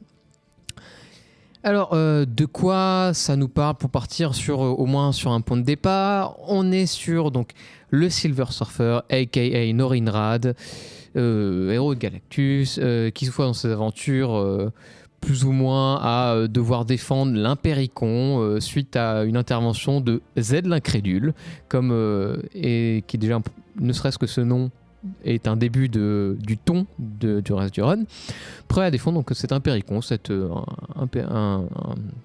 ville impossible, pièce, cette ville, contre la Reine des Jamais, qui chercherait à détruire l'Empire. Et pour l'occasion, le peuple se cherche un champion. pour annihiler la Reine des Jamais. Et le Silver Surfer est dispo, ils le prennent dans l'équipe, ils lui font un check-up, et puis lui, il dit ok, peut-être vous défendre, mais il n'est pas spécialement motivé. Ils lui font passer par quelque chose qui s'appelle le Motivator, qui est une machine qui va trouver dans l'univers quelque chose, quelqu'un, qu'est-ce qui donnerait à une personne la motivation ultime pour accomplir un acte qui pourra le motiver. Alors, évidemment, il fait passer la machine, et là, qu'est-ce qui en sort ? Lui, il se dit, oh là, il va me ressortir Chalabal, qui est donc sa femme, ex-femme, bref, sans trop spoiler, Mantis, ou quelque chose du genre. Alicia Master. Voilà. Mais non, qu'est-ce qui ressort ? C'est une inconnue. Don Greenwood, qu'on aura vu un peu plus tôt avec sa famille, quand elle recevait les cartes postales de sa sœur jumelle qui partait en voyage à travers le monde, et elle avec son père dans leur maison de pêche, enfin pas maison de pêche mais maison en tout cas portuaire. Maison d'hôte. Voilà. Qui est donc une terrienne relativement random et qui a l'air plutôt enchantée et dynamique. Donc, suite à divers péripéties, le premier arc nous fait découvrir que celui qui a créé l'Empéricon, en fait, c'est celui qui a volé le cœur de la Reine des Jamais. En fait, Zen n'est peut-être pas un si bon gars que ça. On notera que suite à divers péripéties encore, qu'ils arrivent à récupérer le cœur sous la forme d'un singe à sabal, ce qui donne encore une fois un peu le ton de la série, et qui correspond un peu à l'état de mon cerveau ce soir. Le cœur rendu, tout est bien qui finit bien. La Reine des Jamais reprend du poil de la bête et annonce que l'aventure annonce le point de départ en tout cas de l'aventure de nos deux personnages. En effet, une fois ça, Dawn, qu'est-ce qu'elle fout là après des relations qui ont déjà un peu évolué avec le Silver Surfer. Il dit je vais peut-être te ramener sur Terre, t'as rien à foutre ici, bon. Donc ils vont sur Terre, le Silver Surfer se fait accueillir à manger comme un gendre qu'on apporterait à la famille, avec toute la famille, et il commence à déjeuner avec eux, à partager un moment familial assez sympathique. Donc le Silver Surfer se fait un peu aux coutumes terriennes. Donc le truc, c'est qu'après encore quelques péripéties terriennes, notre cher Dawn se fait dire non, mais quand le Silver Surfer doit repartir, on lui dit écoute, non, reste pas avec nous, pars avec le Silver Surfer, fais ta vie, va à l'aventure avec lui. Et c'est vraiment là le point de départ de tout notre comics. Donc là, je vous parle des 6 premiers numéros et qui, de mon côté, ont été les moins bonnes du run. C'est ceux avec qui j'ai beaucoup moins accroché. Au début, on avait toujours vendu ce run en me disant oh, c'est incroyable, etc. Et quand je l'ai lu, je fais ouais, on va voir. J'étais pas vendu à ce moment-là. Alors que tu es un vendu. Oui, complètement. Maintenant, en fait, au final, c'est pour moi, une fois après avoir fini le run de bout en bout, c'est devenu une œuvre unique, concrètement, à mon avis, dans sa manière de décrire les choses. Dan Slott a un talent d'écriture assez impressionnant. Et tout ce qu'il écrira à travers ce run sera utilisé plus ou moins. Bon, rien n'est vraiment laissé au hasard. Et rien n'est jeté, rien n'est une issue filler pour être une issue filler. Tout est là pour relancer pour être réutilisé plus tard et pour avoir au moins changé une optique plus tard sur les événements. Donc c'est peut-être que mes petits camarades veulent rajouter là-dessus sur le run à ce moment-là. Non, je te laisse continuer. Enfin, non. Parce que je vais pas résumer tout le run, hein, parce que c'est. Alors, je pense qu'il y a quand même d'autres choses à dire qui sont importantes sans forcément spoiler. Enfin, spoiler. C'est juste qu'en fait, je voulais pas. De toute façon, mais en fait, ce qui est important aussi déjà de voir, c'est que le run a été secoué par un event. Donc, le run est en 2 parties. La première partie, qui donc c'est celle dont on l'a dit, c'est de 2014, ouais, tout à qui fait 15 issues, et une deuxième partie en 2016 qui fait 14 issues. Pourquoi 2 parties alors que l'histoire suit plutôt son cours? C'est qu'on est sur l'event Secret War. Et c'est un élément important puisque, encore une fois, vous n'avez pas besoin de l'avoir lu, hein, c'est juste de savoir que Secret Wars met une fin à l'univers Marvel à ce moment-là, un stop et un reboot entre guillemets sur l'univers Secret Wars. Et du coup, on se trouve pile au milieu du run à ce moment-là. On passe de Marvel Now à All New, All Different au niveau de Marvel. Donc, ce qui est très intéressant, c'est que Dan Slott va l'intégrer réellement. C'est-à-dire qu'il va pas juste... Ouais, il va en faire un truc incroyable. Voilà, il va pas juste se dire ils me font chier avec leurs events, limite je mets en pause, je reviens quand ils ont fini l'event et on en reparle. Il va vraiment utiliser cet élément-là dans la narration pour lui donner... presque lui voler la vedette. C'est-à-dire que, sans vous révéler les détails, mais c'est comme si c'est cette série-là qui avait décidé de l'avenir qui a lieu après Secret Wars. Et c'est vraiment très bien fait. Ouais, c'est là où après on peut parler de la manière plus large du run, sur de quoi ça parle, de comment ça en parle, mais l'amour qu'il y a dans ce run, dans les personnages, la relation entre personnages, qui est un peu façon l'amour sauve le monde, d'une certaine manière, enfin pas forcément sauver le monde, mais sauve les gens qui en font partie. Il y a de ça là-dedans. Ouais, je voudrais juste quand même de redonner deux petits éléments du run. On va après parler du globalement de ce qu'on en a pensé, bien sûr, il n'y a pas de souci. Mais je trouve qu'il y a des éléments intéressants à noter, notamment le travail graphique, on en reparlera en détail, mais notamment sur un épisode qui s'appelle le The Giro Expanse. Le nom n'est pas du hasard, comme vous en doutez. Jean Giraud, bonjour, Mobius s'il en est, ou le travail, encore une fois je ne vais pas vous spoiler parce que ça vaut le coup de le découvrir en live, le travail graphique associé au travail de narration est dingo, c'est incroyable. Je vous en dirai pas plus, mais le nom aide à deviner le copain de Mickey. Tout à fait, plutôt oui, tout à fait. Le travail dingo qui est fait derrière est vraiment excellent. Et effectivement, au travers de ce run, il va essayer d'aborder certains sujets importants pour lui. Par exemple, notamment, il y a la planète Euphoria qui aura un rôle très important. Mais je pense que tu peux te permettre d'en dire. Ah non, c'est juste que je garde des éléments de surprise. On va en dire plus, il n'y a pas de souci. Ouais. C'est juste que tu vois, par exemple, l'épisode The Giro Expanse, c'est sympa de le découvrir. Mais, et puis, c'est pas intrinsèque à l'histoire. C'est juste un gimmick. Oui, mais le run est parsemé en fait de moments assez. Voilà, en fait, est-ce que tu as un exemple concret qu'on peut spoiler? C'est pas très grave. Il n'y a pas de souci. Par exemple, tu as cette espèce de. À un moment, ils sont sur une aventure, ils se baladent, et puis là, paf, le truc s'arrête, ils se baladent dans l'espace. Et à un moment, il faut. Bon, attends, à toi. Là, on va s'asseoir, on va regarder le trou noir. Et là, tu as une pleine page sur un trou noir magnifique, et cette page est incroyable. Et en fait, elle tombe comme un cheveu sur la soupe. Pour donner une idée de mise en page, encore une fois, il n'y a pas de souci. Par exemple, à un moment donné, ils vont se trouver séparés. Pareil, dans les différentes péripéties, à travers l'univers. Donc le personnage de Don, le personnage du serveur surfer. Et visuellement, sur les pages, ils seront séparés aussi visuellement des deux côtés de la page. Et on va les voir se rapprocher petit à petit. Et en fait, comment ils vont se retrouver, c'est que Éternité, qui est la représentation de l'univers Marvel, et donc se retrouve à voir le surfeur. Ah ben voilà, merci. Il y en a qui suivent. Merci Ghost qui a partagé l'image. Ouais, c'est une image sur le Discord. Sur le Discord. Et on va voir donc, on va voir donc Don dans un des doigts et le surfeur dans l'autre doigt. Et il va donner un coup de pouce littéralement aux deux pour qu'ils puissent se rencontrer. Il va lui dire: je fais ça, c'est parce que c'est toi et vraiment tu me reprendras pas, quoi. Et tout ça visuellement est amené avec ce rapprochement dans les pages qui est très bien fait. Et Giro Expanse, c'est le même principe. Il y a aussi un travail sur la page pour essayer de faire relier la narration et la mise en page. D'accord. Ouais, cet issue, t'as tout le. C'est ça. Alors par contre, qui est chiante à lire. Hein. Enfin, quoi qu'on en dise, elle est chiante. En fait, le problème, c'est compliqué. en fait, ça, c'est une issue, elle est super. Pas ça. Vous dites c'est super, et après tu dis c'est chiant à lire. Non, en fait, c'est un truc. Il faudra un guide pour t'expliquer comment lire, parce que t'as l'image à l'envers, à l'endroit. Laissez-vous porter. Et c'est assez chiant à comprendre comment lire. Tu sais pas si tu dois lire dans Au contraire, c'est peut-être ça aussi l'intérêt. Alors, oui et non, parce qu'en fait, tu sais pas par où commencer, tu sais pas comment finir. En fait. Moi, je trouve que c'est le genre de page où tu dois retourner ton bouquin 15 fois. Et c'est génial.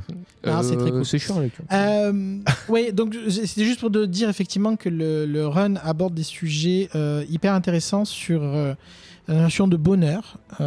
Qu'est-ce qui fait qu'on est heureux ou pas? La notion de dépression. De pas avoir bougé ton comics quand tu veux lire, Exactement. apparemment. Par exemple, donc pour la notion de dépression, à un moment donné, ils vont être sur une planète qui s'appelle Euphoria. Et c'est une planète qui est vivante et qui veut le bonheur de ses hôtes. Mais qui ferait tout pour le bonheur de ses hôtes, même contre leur volonté. C'est la planète Xanax. C'est littéralement la planète Xanax. Xanax. Non mais vraiment. La guerrière. Xanax la guerrière, un titre d'épisode. Et cette partie, en effet, cette planète est complètement pas du tout anodine. C'est-à-dire ils y vont pour une aventure. Ça dure 1 ou 2 issues. On découvre ce personnage.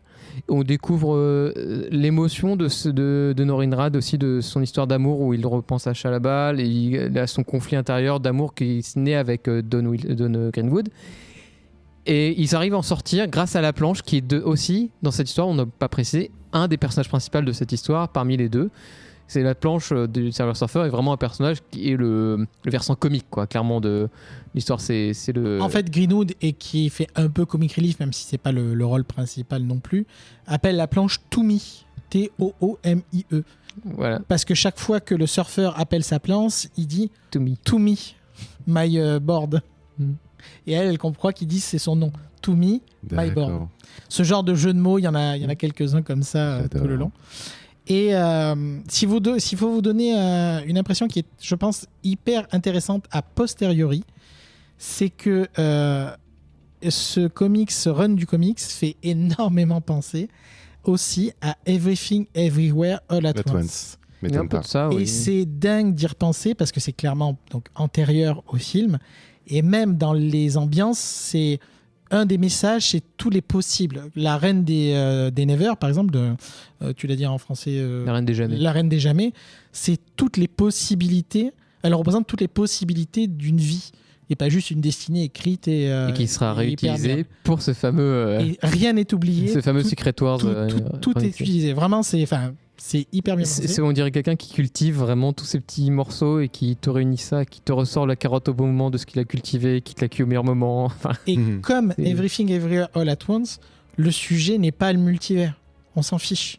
Le sujet, c'est vraiment qu'est-ce qui nous motive dans la vie, les décisions qu'on prend et qu'est-ce qui est important dans la vie. Et je dirais même c'est vraiment une histoire de l'amour de deux personnes. Ah non, mais et c'est cet amour un peu idyllique qu'on a tous de se dire on va mourir ensemble, on va vivre ensemble jusqu'au bout. Et on aura des hauts et des bas, mais on s'en sortira quand même. Et puis c'est pas grave. Je sais que ça peut sonner plan-plan, mais vraiment, et c'est bien écrit, ouais. Très bien écrit.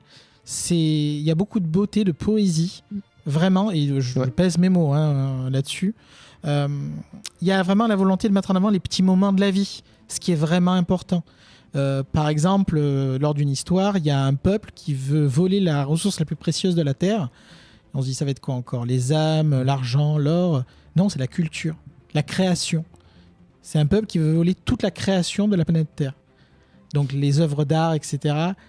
Et ça, encore une fois, ça peut sonner plein de fois, mais je vous assure qu'à la lecture, c'est tellement bien amené, c'est tellement touchant. Enfin, c'est ouf. Vraiment, c'est hyper inventif. C'est vraiment ouf.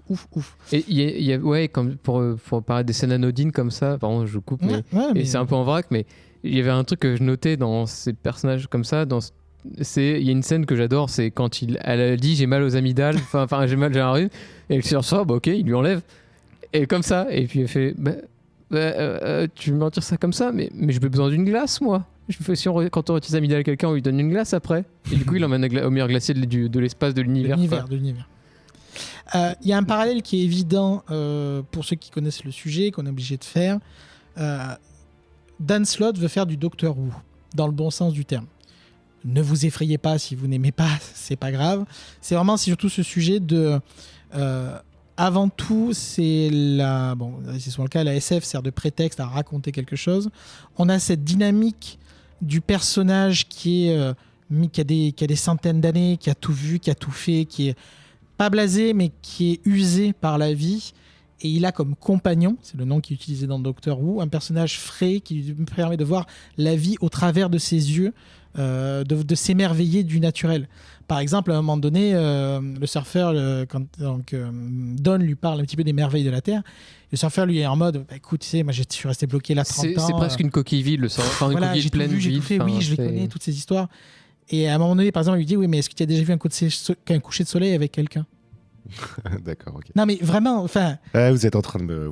Ah non, mais vraiment, enfin, j'essaye de vous faire passer l'amour qu'on a pour en tout cas, moi, tu y arrives totalement là. Et puis à l'écriture, moi, je trouve qu'il a des idées de noms de personnages complètement cons, quoi. Le Z de l'incrédule, moi, je m'en remets toujours pas, quoi. Il y en a d'autres, hein, mais Mais Et ça capture vraiment donc toute cette ambiance très SF. Il y a vraiment des concepts, high concepts de timbré, mais vraiment toujours ce côté humain de l'amour, des rencontres, de l'aventure, de la passion. Mais en plus, le Silver Surfer, Norinrad, c'est le personnage romantique par excellence Complètement. Et de c'était l'univers Marvel. quoi. Meilleur choix. déjà, il C'était fait du le surf. meilleur choix. Enfin, c'est cool.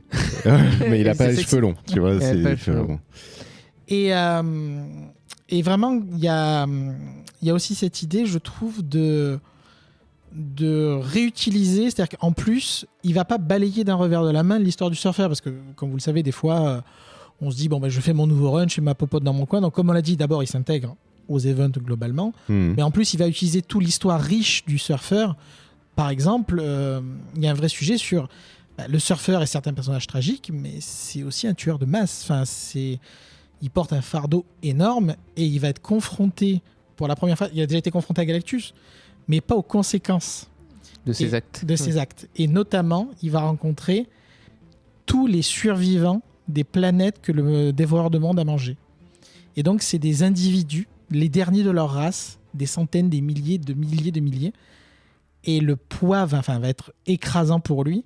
Et un des éléments du run, ça va être de devenir le héros de ce peuple-là qui est devenu nomade, du coup, et les accompagner pour leur trouver une terre, un paradis, pour essayer de les reloger, pour essayer de racheter un petit peu ses fautes.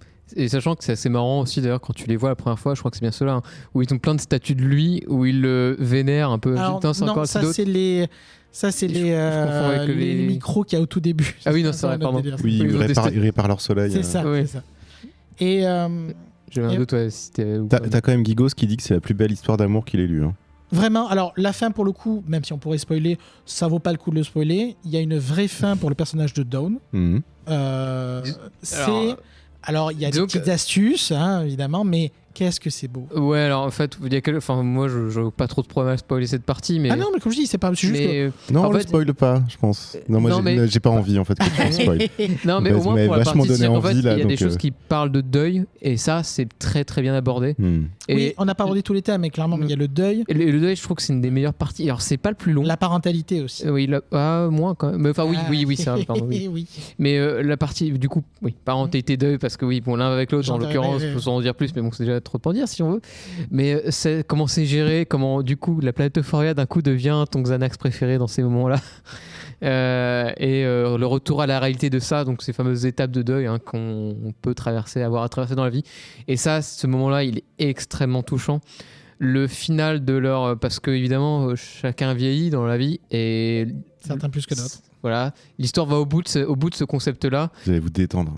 Et au bout de l'amour de personnages qui s'accompagnent ensemble. En fait, c'est vraiment pour ça que je disais au début, c'est vraiment l'histoire d'amour d'une vie, de personnages qui s'accompagnent dans une vie et qui, avec les hauts et les bas, c'est-à-dire que bah aussi, quand tu rencontres des gens, bah, ils ont tous un bagage avec eux, que ce soit d'un côté comme de l'autre. Certains ont un bagage un peu plus lourd que d'autres, avec tu peux avoir des ex qui peut être compliqué. Comme on pourrait avoir tout un arc là, sur le sujet où entre Sheldon Greenwood devra affronter, pas affronter, mais de dire le courroux des ex de Norinrad, ou en tout cas des femmes qui ont... C'est pas Scott Pilgrim non plus. Hein, Non, non, mais façon de parler là-dessus. Et par exemple, tu vois, Norinrad, je peux un peu spoiler, il y a la notion donc, de sacrifice, hein, comme on disait, qui est fortement portée. Et Norinrad, dans ce comics, va faire le plus grand sacrifice qu'il puisse faire d'un point de vue de sa personne, qui est de sacrifier littéralement son passé, son histoire. Je n'entre pas dans les détails de comment, pourquoi on en arrive là. Et encore une fois, le but, j'espère, il y aura un petit clin d'œil au chat, c'est de dire, nous ne sommes pas notre passé, nous ne sommes pas esclaves de notre passé, nous devons toujours nous regarder vers l'avenir. Encore une fois, ça paraît des grands mots, Ouais, etc. c'est Mais ce je que vous disait jure, mon grand-père en Argentine, moi. mais c'est vraiment, c'est tellement bien écrit, vraiment. C'est doux, en fait. Et ce qui est assez agréable, c'est que ça peut se lire par partie. C'est-à-dire qu'en fait, tout n'est pas... Ouais, il y a on n'est pas trop sur une grande histoire épopée Alors, fresque. en fait, tout est lié, mais il y a plein de petits éléments. Voilà. un petit C'est peu. anthologie, mais avec un fil rouge. Quoi. Mm. C'est ça. Mais il n'y a Comme rien... Doctor Who. Il n'y a pas du tout vraiment le côté page turner du suspense. Il n'y a pas de C'est-à-dire que cliffhanger. Tu peux le grignoter en fait par un Exactement. petit arc. En plus, Complètement. vous dites qu'il y a des arcs qui font 2 issues et ce genre de Il y trucs. a ce côté de la planète du jour, mais Ouais. vraiment avec un message à faire passer. Donc oui, tu peux Ah là clairement... là là, vous me donnez envie, vous m'avez Et- ému, c'est pas pratique du tout. Faites juste attention à votre édition si vous achetez l'omnibus, ne pas tomber comme ça va être arrivé avec. Je commence à lire le bouquin, puis je fais tiens. Oh, c'est bien, il change de langue dans le bouquin, ça parle italien maintenant. Et en fait, j'ai Quoi la moitié de mon Non, bouquin en mais- italien. Ah oui, ça peut arriver.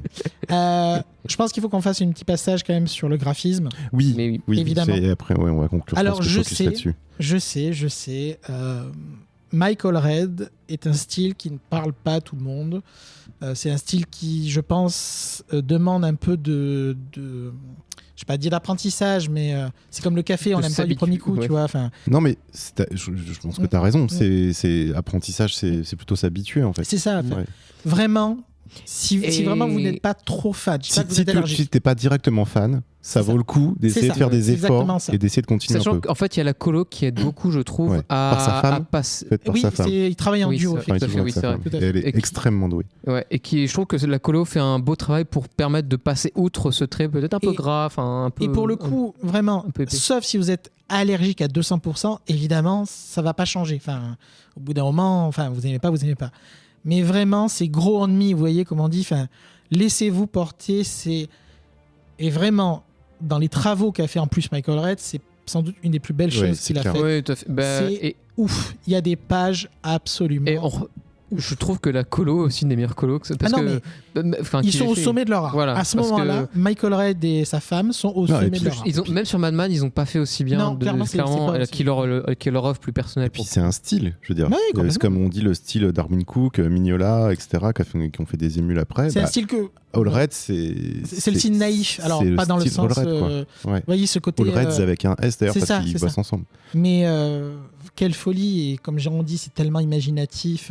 Vous savez, quand on en vous a parlé sur Black Science, par exemple, c'est toujours des créatures différentes à chaque page, à chaque ambiance. C'est le cas là aussi, ça C'est- invente tout le temps. C'est un style ultra généreux en fait. C'est ça, Ouais. c'est ça. Ok. Petit mot de la fin. Un mot. 3 mots. Amour. Amour. Oh là là. Pour ma part, pour info, donc je l'avais pris en VO à l'époque parce que Panini ne l'avait sorti qu'en 100%. C'est pas un mot. Et Dieu merci, comme l'a dit Toff, pardon, comme l'a dit XT en début de chronique, c'est dispo en VF. C'est un gros morceau, je sais, mais vraiment, faites-vous C'est très facile à lire, Faites-vous hein, c'est ce pas lourd. cadeau, c'est le gros coup de cœur. Très, très, très, très, très gros coup. Oui, oui, non, ouais, c'est clair. C'est un des classiques. C'est un des classiques à lire, je pense, au niveau du Silver Surfer. Et All Red, vraiment, intéressez-vous à ces auteurs et autrices, parce que la colo fait partie. Et on cite un peu trop Michael Red et pas assez sa femme. Tout à fait, je suis en phase. Avant de passer au Hors les Bulles, je voudrais vous rappeler que nous sommes présents sur les réseaux sociaux, que ce soit en tant que Comics Outcast ou Vaisseau Hypersensas, sur Facebook, sur Twitter, sur Instagram, et surtout sur notre Discord, qui est un Discord ouvert à toutes et à tous, où vous allez pouvoir échanger sur beaucoup de sujets, sur tous nos podcasts, mais aussi sur toute la pop culture. Vous pouvez, si vous êtes patronaute, suivre en direct les émissions, les enregistrements, j'y reviendrai après. Surtout, n'hésitez pas, c'est une communauté ultra bienveillante, un Discord autogéré qui marche très très bien. Voilà, je crois qu'on est plus de 600 La bienveillance dessus. par excellence. La bienveillance par excellence. Zéro En plus, ça rime. modération depuis 3 ans. Zéro modération, ouais. Et Hyper on est bien. très content parce qu'on comme ça, on n'a rien à faire et c'est formidable. Et ça veut dire que les gens sont absolument choupis.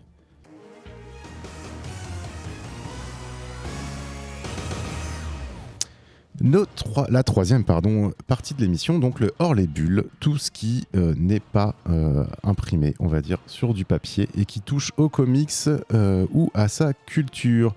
On va parler du dernier film de Marvel Studios, The Marvels et son orchestre, qui est sorti au cinéma le 8 novembre 2023 et qui parle des derniers protagonistes en fait qu'on a pu voir dans les dernières séries sur Disney+, ou les derniers films, et je vais laisser Regen, XT, faire Ouais. Regen, Pas de faire souci.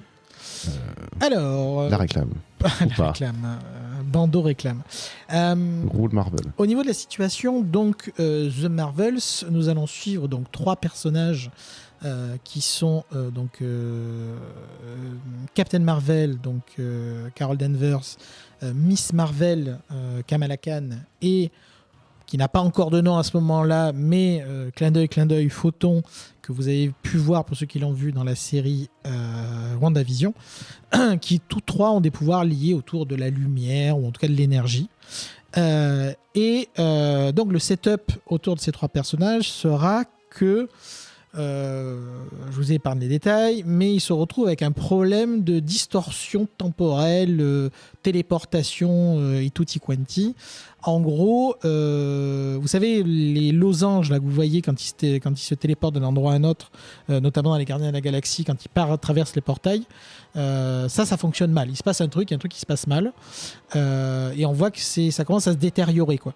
La fabrique même de temps et de l'espace est en train de se détériorer.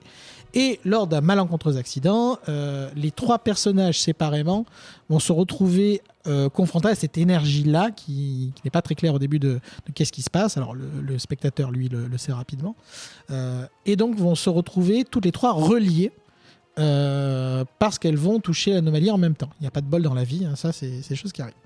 Et qu'est-ce que ça va faire tout ça, vous allez me dire ? Eh bien qu'elles sont... Alors quel est le terme qu'ils utilisent ? Quantiquement, intrinsèquement relié quantiquement. Ta gueule, c'est magique, c'est très bien. Ta gueule, c'est magique, évidemment, c'est le sujet. Mais, donc en gros, chaque fois que l'une active son pouvoir en même temps qu'une autre, ils vont permuter de place. C'est des trucs qui arrivent, ça. C'est des choses qui arrivent. Oui. Alors, vous allez me dire, c'est sorti de nulle part. Pas tout à fait, pour les vieux lecteurs. Je rappelle donc que Kamala Khan a trouvé un... Alors, vous avez peut-être pas vu la série, mais normalement, il n'y a pas besoin... Vous avez le nécessaire dans le film. Il n'y a pas grand-chose à savoir. Mais elle a un bracelet magique extraterrestre. Elle n'en a qu'un sur deux, d'ailleurs. Et ça fait référence au Negaband de Captain Marvel qui, lorsqu'ils entrechoquaient dans le comics, dans les versions comics, lui permettait de changer de place avec Rick qui passait donc dans la zone négative. On s'en fiche. Sur ce genre d'anecdote, je pense qu'au montage, je te rajouterai une voix et dans notre numéro de Marvel. Tu ne feras pas ça. Donc en tout cas, c'est un clin d'œil à ça. Et donc ces fameux bracelets quantiques dans le film, on a d'énormes pouvoirs, effectivement. Kamala Khan en a un. Et le méchant du film, enfin la méchante du film, dont j'ai oublié le nom, je vais pas vous mentir, en même temps vous allez vite comprendre pourquoi, est à la recherche de ce deuxième bracelet pour s'en servir pour sa planète Ala qui est en train de périr, pour essayer de récupérer... Donc les cris. Les cris, tout à fait. C'est l'accusatrice suprême, puisque l'intelligence suprême est indisponible pour ceux qui ont vu The Marvels premier du nom. Captain Marvel, pardon, premier du nom.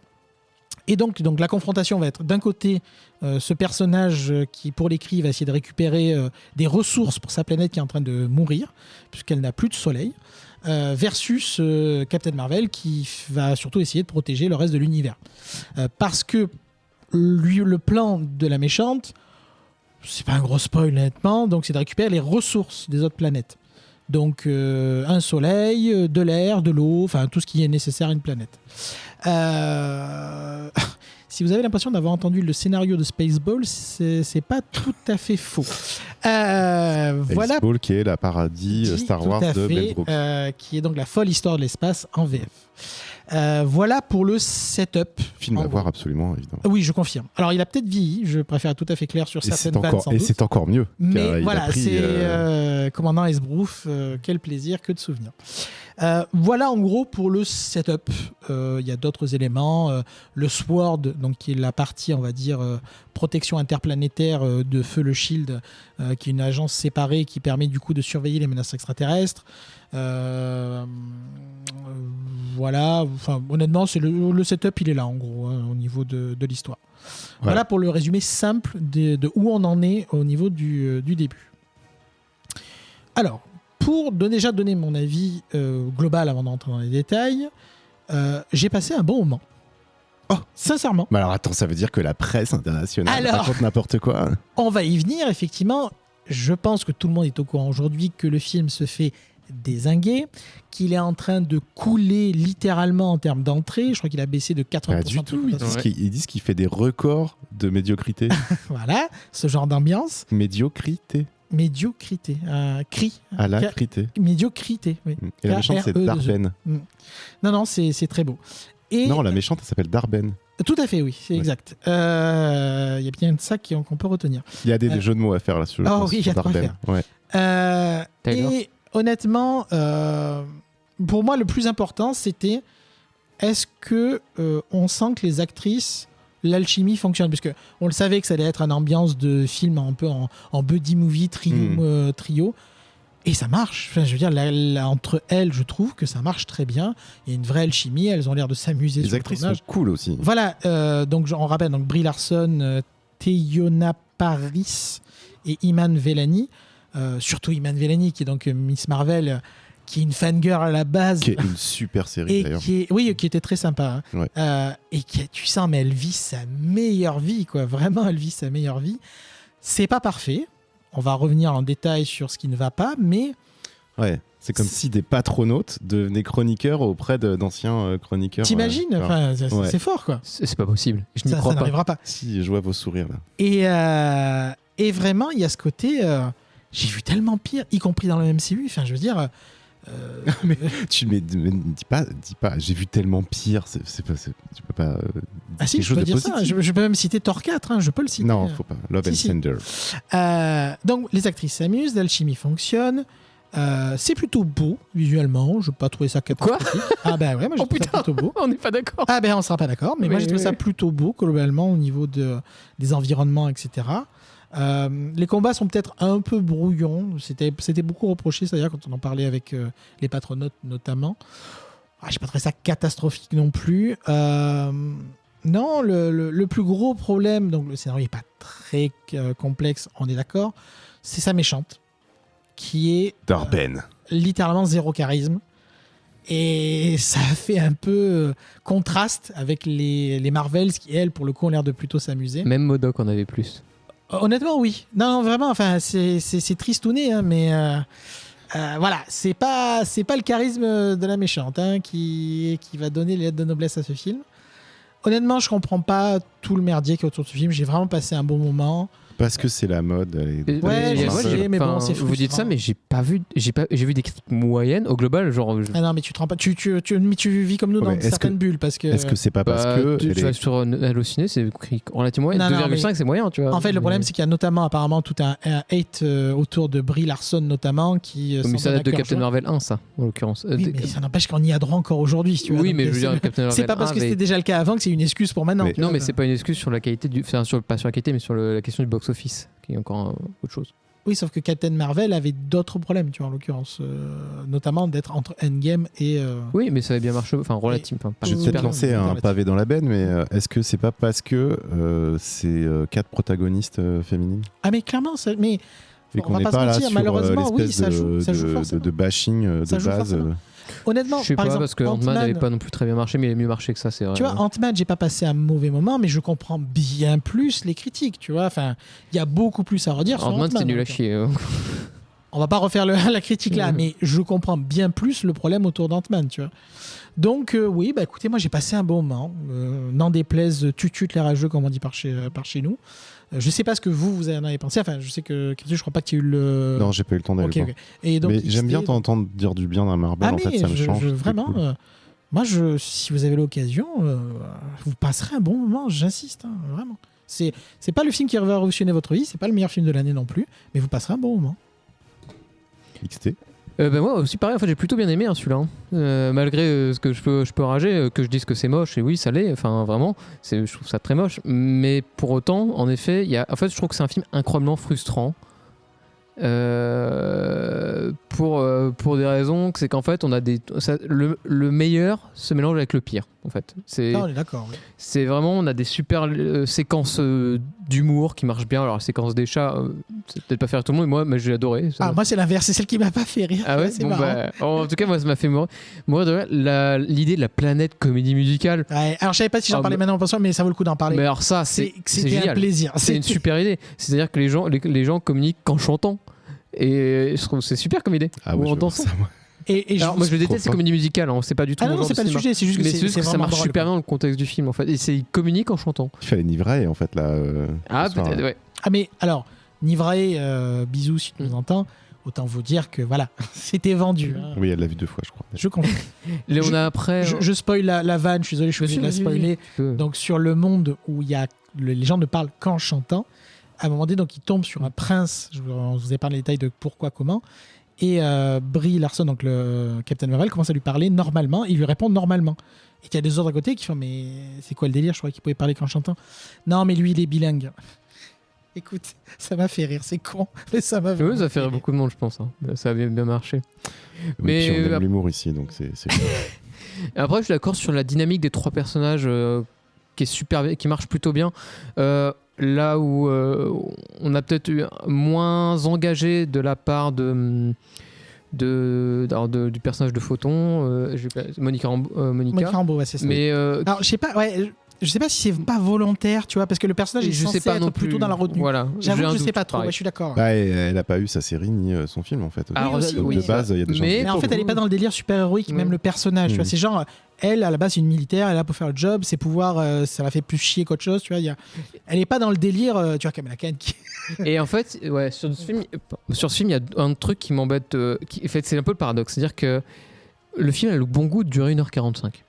Quel plaisir. Hein. Ça, honnêtement, c'est plutôt Faites chouette. ça, hein, s'il vous plaît. Mais maintenant, ça apporte un problème, c'est qu'il y a quelques séquences dramatiques, elles sont expédiées. Et ça, en fait, quand tu fais ça dans ce contexte-là, c'est pas possible quand pendant tout ton film, tu travailles sur la solitude de ton personnage, le fait qu'elle retrouve des amis et qu'elle en perde après, sans trop en spoiler, qu'elle commence à en perdre. Le moment où elle le perd, le deuil de la perte de sa compagnon, est expédié en 2 secondes. Mais est-ce qu'il le désamorce avec une blague à 2 balles? Non, alors pour le coup, cool. pour le coup, au moins ça, c'est un vrai plaisir. Il y a de l'humour, il y a plein d'humour, voilà, mais jamais anticlimatique. Voilà, c'est ça, pour le coup, c'est vrai. Mais en fait, il y a quelques scènes comme Climatique. ça qui manquent un petit peu de. En fait, des scènes qui auraient pu être plus courtes. Les scènes de combat, moi, honnêtement, je les trouve vraiment immondes parce que c'est vraiment le CGI le pire de ce qu'ils ont fait. Enfin non, quoi qu'il y a eu Ant-Man 3, pardon. Mais enfin, c'est pas le pire non plus ce qu'ils ont fait, mais c'est pas ce qu'il y a de très satisfaisant. Il y a quelques bonnes idées quand même. Les scènes de combat, c'est vraiment pareil. Hein, c'est des superbes idées mélangées dans un torrent de merde. Et ah ouais, d'accord. C'est un peu ce qui va pas. Mais oui, mais il y a des superbes idées dedans quand même, tu vois. Et pour ça que j'ai cette ambivalence avec le film. Même quand il est positif, oui, c'est un délire. Mais toi aussi, tout à l'heure, c'est pas le pire truc que j'ai vu. C'est vraiment. Ouais, moi, j'ai passé un beau moment, mais en fait, heureusement que ça durait 1h45 en effet.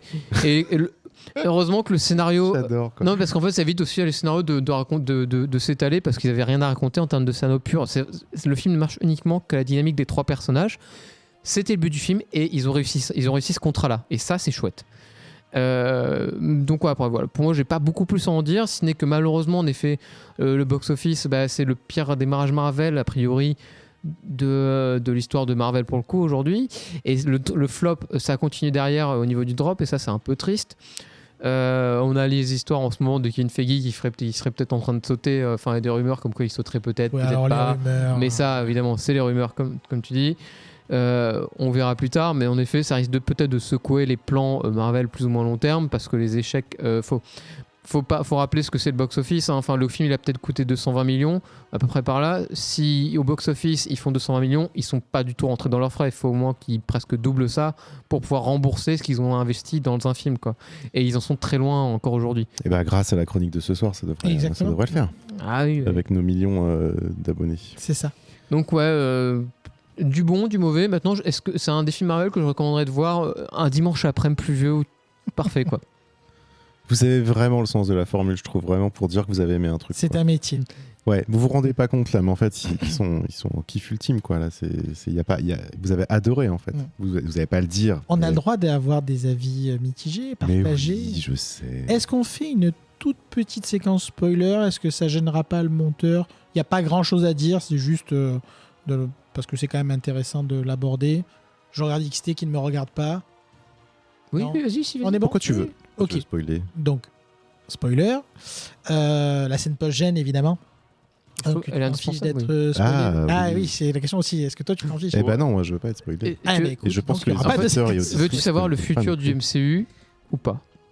Non, et je pense que si les gens veulent le savoir, ils tapent scène post-générique The Marvel sur Internet, ils la En trouvent. tout cas, c'était très sympa.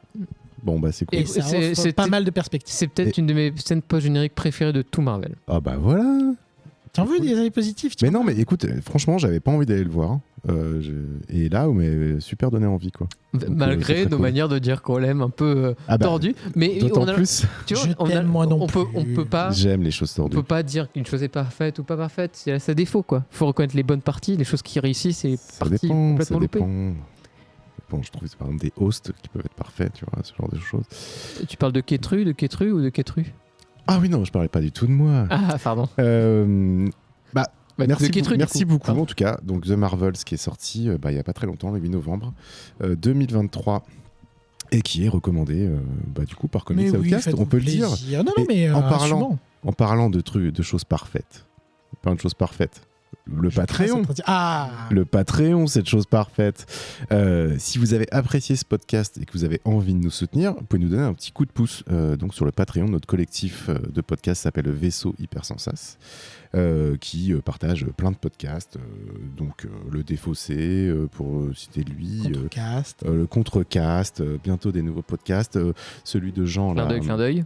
Ah, La le- cartographie les des grains de chimères. sable, Cartographie des chimères, qui est Écoutez la qui- cartographie des qui est chimères. incroyable et vraiment. qui est de la fiction avec la belle voix de Jean, incroyable. Qui, rappelons-le, acteur dans la vraie vie. Oui, Hypnotisant Qui- s'il en est.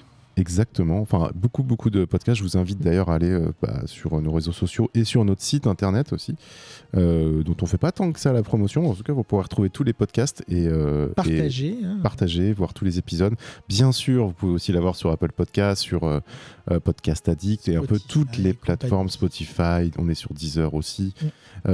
Voilà, n'hésitez pas à scroller tout ça, à venir en discuter avec nous sur le Discord, même à nous proposer d'autres podcasts ou d'autres choses à Avec voir et à faire des idées de podcasts. Et même si vous avez, pourquoi pas, envie de faire un podcast dans Vaisseau en sans sas, allez-y, proposez. On se passe un coup de bigot. On se passe un coup de bigot, exactement, ou on s'envoie un petit message MP quelque part sur un truc un peu plus moderne qu'un bigot. Et d'ailleurs, en parlant des Patreons, des patronautes, on voudrait remercier ceux qui contribuent le plus à tout le matériel et à toutes les choses dont on a à payer pour pouvoir vous proposer autant de podcasts et autant d'heures d'enregistrement.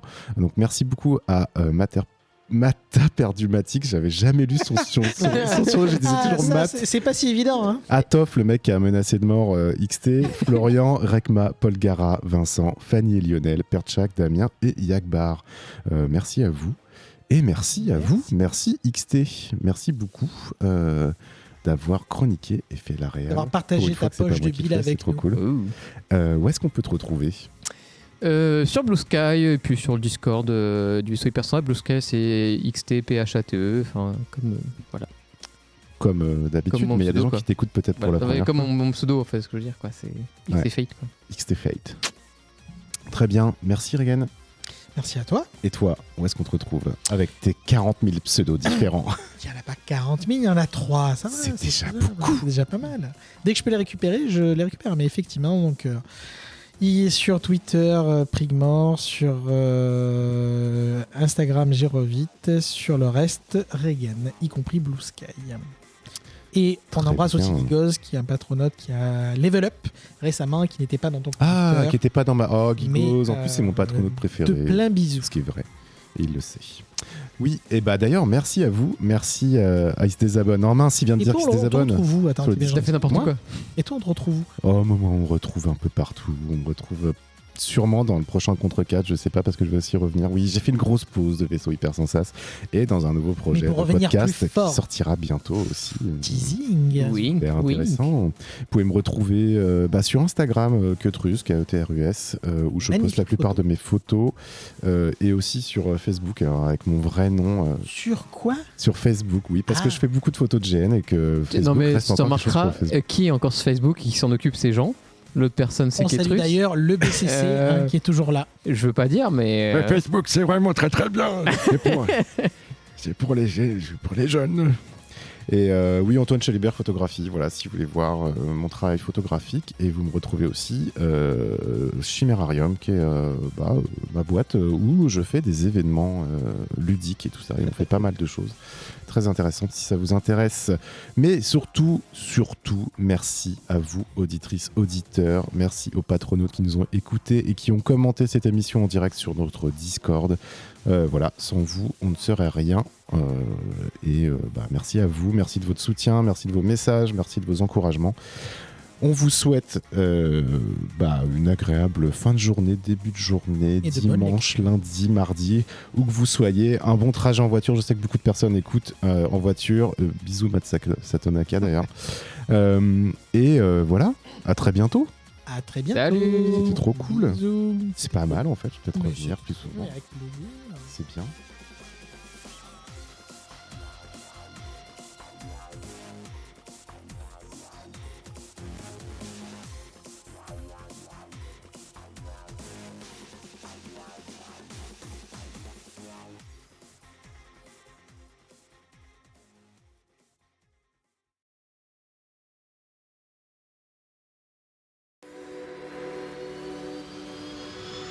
Fin de transmission.